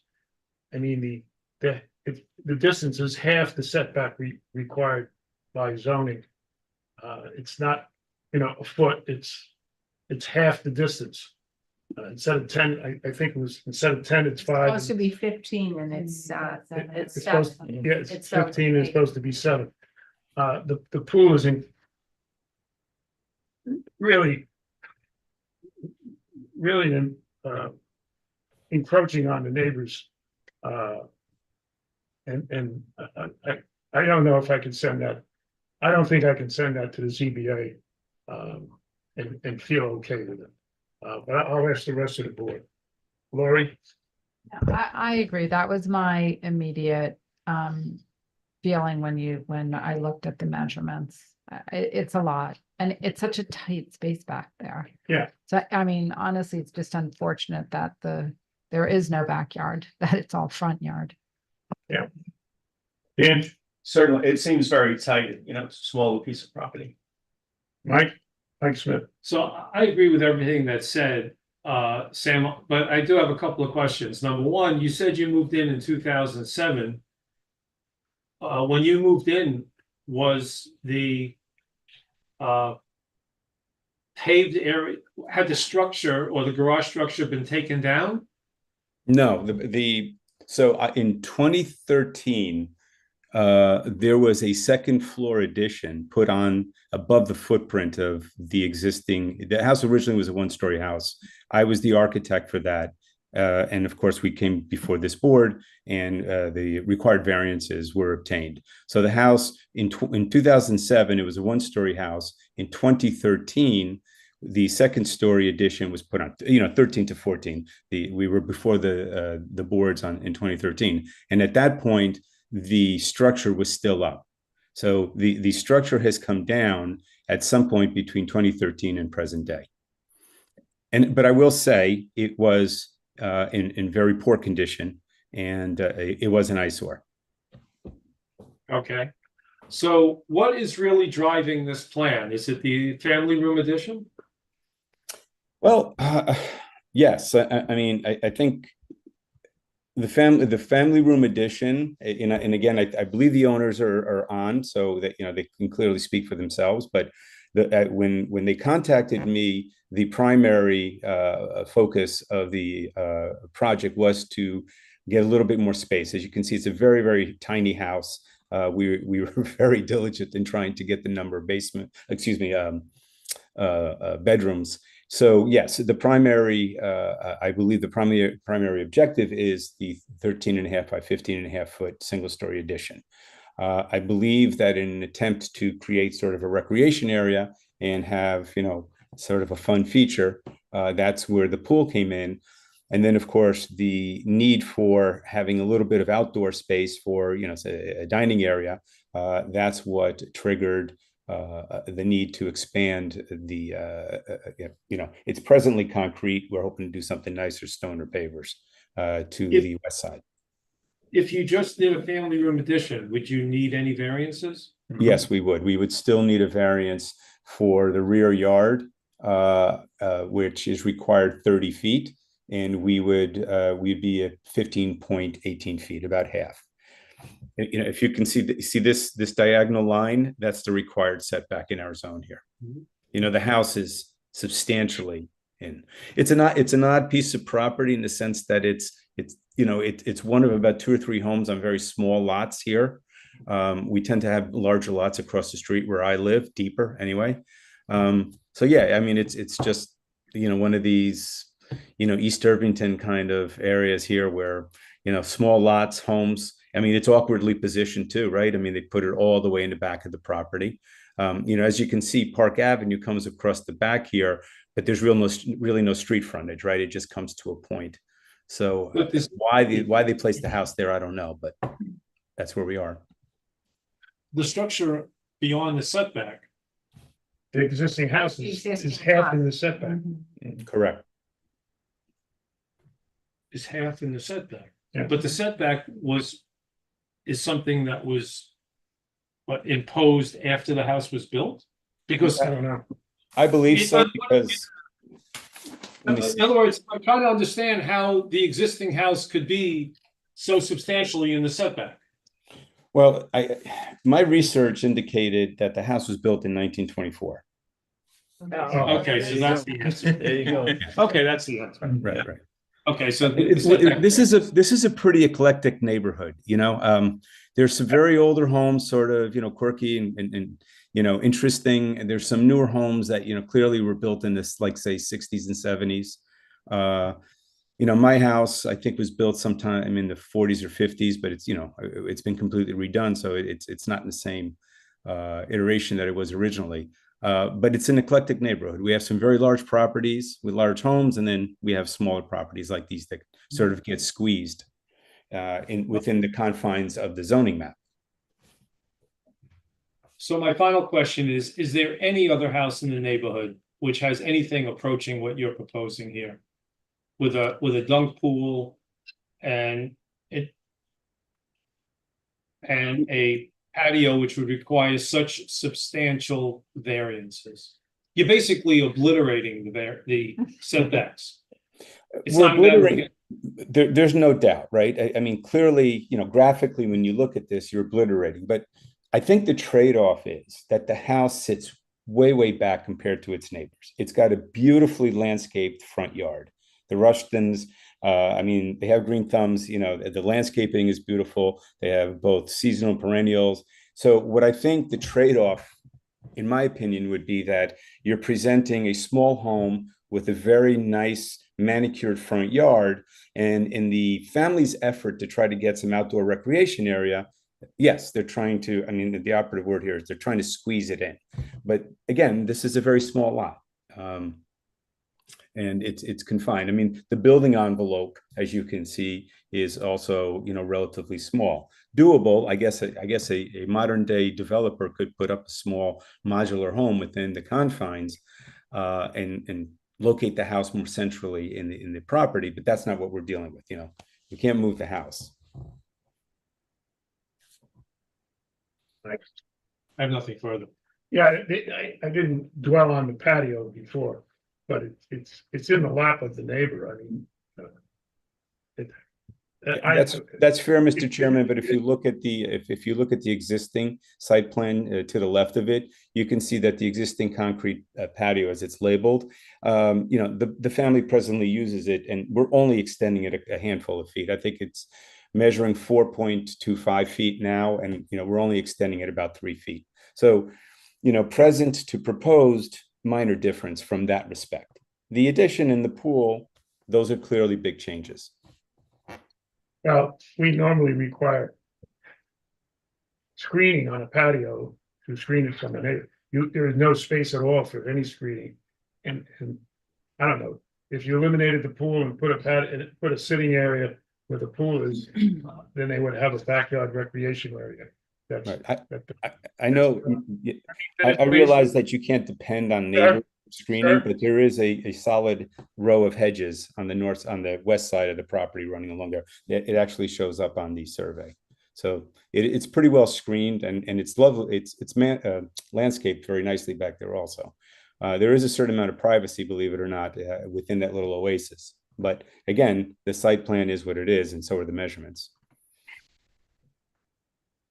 One of the rules of Zooming is you can't talk over people because the recording mechanisms cannot discern two conversations going on at the same time. So please refrain from talking over when someone else is talking. Mike B. Yeah, can you point out kind of approximately where the house is behind this house? So the neighbor that we're infringing upon?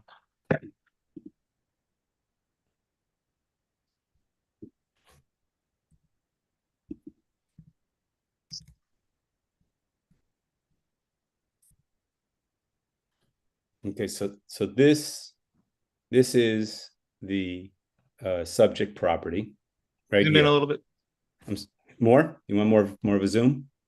please. Is that better? Great. So this is the subject property right here. You can see, you know, right? So the house that sits here on the corner of Hudson Avenue and Park Avenue actually sits very close.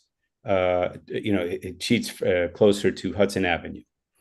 The house immediately to the left over here is a house that sits almost on the property line in the front, okay? And it has a detached garage, which is immediately adjacent to the main house at 12, this is 12 Hudson here, okay? And then this house would probably be the house that maybe you would consider would have the biggest impact. It sits comfortably, you know, substantially far away from the property line, and it too has a detached structure back here. So the area of work is essentially right here, where all the writing is. Do you know approximately what that distance is? Just because to me, No, I don't. You mean from this house to here? I do not. Yeah. I don't know. It doesn't look far as far as I'm concerned. I don't know how you guys feel, but it looks pretty close, and that pool would be like right, you know, under their nose. Yeah, I know. I agree with the rest of the board. I think it's a lot to ask for all of those things, let alone, you know, normally we would consider one additional thing in such a situation. This is 3 or 4. I also have a question about the site plan. Did the pavers need to be on there? No, there is, you see where that little driveway that goes to the street? Yeah, to the left is pavers, right? To the left of that is the pavers. There's a photograph of it somewhere in there. But no, but I'm asking, does it need to be on saying, should there? it be on Should it the be on the drawing? plan? Yeah, his point is it should be on the drawing. I'm sorry. What's the pavers where the Parking area. in the very front to the south, below the tree, to the left of the driveway, or those pavers okay along the street? I can show them. I can show them. The one of the problems is that it is beyond the property line and it was not picked up on the survey. Now I can show them graphically to give you a better idea of where they are. But the reason why they're not on there is because they weren't the structural elements like a fence or a detached garage or anything that was close to the property line. Is it connected walkway? I'm sorry? Isn't there a walkway up the middle right there? No, because what happens is this is a walkway, but the paving area that we are discussing here goes right up against. So you literally transition from that paved area or the paver area. Let's not call it paving to me denotes asphalt. It's not an asphalt area. They're pavers. And you immediately step into the walkway. Right. So I was just trying to wonder how similar this is to the situation we just had, where there was a patio not in their property, and we had them show it on the on this. So is this the same? Is it different? Well, before you go through the trouble of showing it on the plan, we may want to see if the village will give you a permit to put it there. But Mike raises a good, if you're using it, we should be able to see it. Mary Ann? No, I know, I mean, it may not be on the survey, but it seems it should be on the site plan. I mean, your site plan can go beyond what's on the survey. That's all. Okay, in summary, it appears that that pool is problematic. The patio may also be. I don't have too much trouble with the actual building structure. And the parking area in the front got to be straightened out with the village, DPW chief. Ed, that's right? Isn't that what DPW does? Yeah, I would start with seeing if they have a permit for it. It's All right. Sarah, any public? Nobody's raising their hand to speak and there are no comments in the chat. Anything further from the board? No. No further questions. Nothing further. Nope. Okay, I'm giving you, the sense of the board is we're not too happy with the pool. I would think that, plus, even if we were happy with the pool, you didn't include it in coverage. The coping. And anything else? Well, that's good for now. I think, Sam, focus on the parking area first, because that changes your whole design or your approach to the application. We can work on that later on tomorrow or Friday. Will do. Okay, thank you very much. We'll see you again. Thank you. Yes. Have a good night.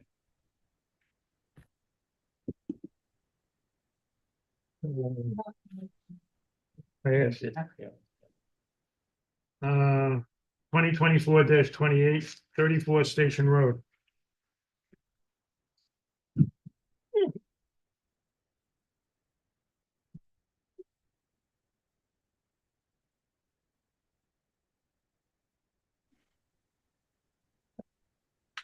Good evening, everyone. How are you today? Very good, Doug. Another bang-up job for Halloween, Doug. I was going to say excuse the bald head, but it was part of my character for Halloween, so I'm a bit of a method actor there. My name is Douglas McClure. I am the architect for my clients at 34 Station Road. And I will share my screen. I think this is actually going to be a fairly easy thing because where's the screen share now? There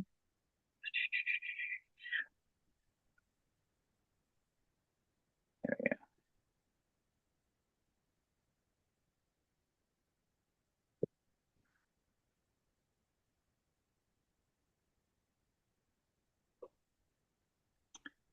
I think this will be easy because I think we have some work to do because it's more complicated than I was originally hoping it would be.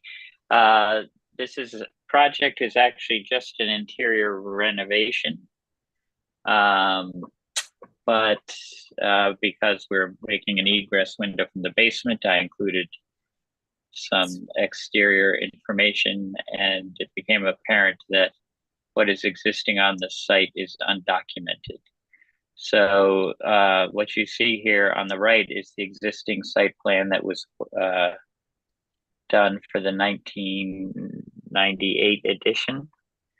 There's not a lot of information on there, including these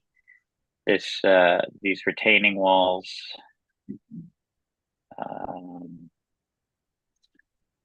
Here and here, which actually have been there forever because they need them to keep the house in place. But then at some point in time, all this other work was done. So I was hoping to have a sort of easy referral to the zoning board. But as I look through Han's comments, there's concern about stormwater retention because the coverage exceeds by enough that that's a concern. So I think we have to bring in some stormwater retention plans and deal with the shed, which I thought was not on a slab, but is on a slab, so we have to include that in the calculations. But that will be removed in the future. Also in the comments from Doug's office, there was concern about this flag walk.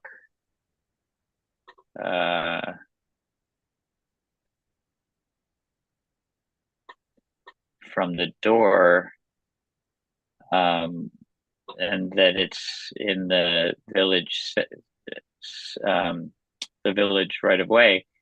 I'm not quite sure what to do about that. That's been there forever, so I don't know if we need to get permission from the village to have that there, even though it's always been there. That's something I have to figure out. And same as the last one, see if they have documentation. If not, see if they'll give you a permit for it. I'm okay. Sure this is incidental compared to the previous application.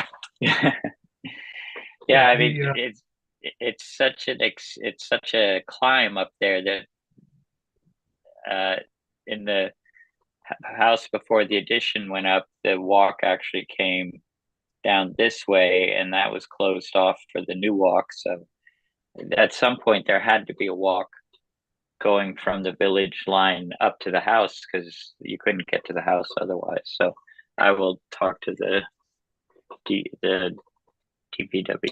No, I will talk to the town.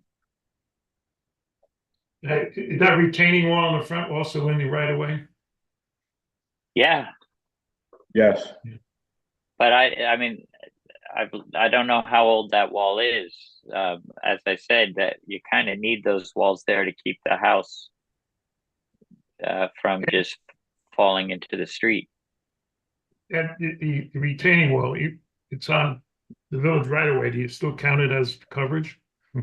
No, Caesar. So Okay. I did the coverage. Oops. Let me get rid of all these red marks here. Well, you got a lot of work to do on coverage. The patio, the shed. Well, so I you need have I have most of that included here. The one thing that's not included is the shed, but everything that's within the property line, which is essentially this, is included in my coverage calculations. Okay. Except you for the need- shed. You need to work on the coverage aside from the shed? His numbers, just a little fine tuning with that shed, unless he's going to remove it. His Well, call. we have to do the calculations with it and then show it as being removed. So Well, you don't have to remove it. If you're going to the ZBA, you can ask for a rear yard setback variance. that's true. I mean, it's up to you. It's not, I'm just giving options. That's true. I hadn't. Yeah, that would. If we're going, might as well go for it all. I mean, it looks old enough like it might not bothering anybody. Okay. And see what you can do with DPW on the being in their easement. And honestly, if they don't have a permit for it, I think getting one is a reasonable request. I drove by it last night on the way home, and it looks like it's necessary, and it looks like it's inoffensive to the street line.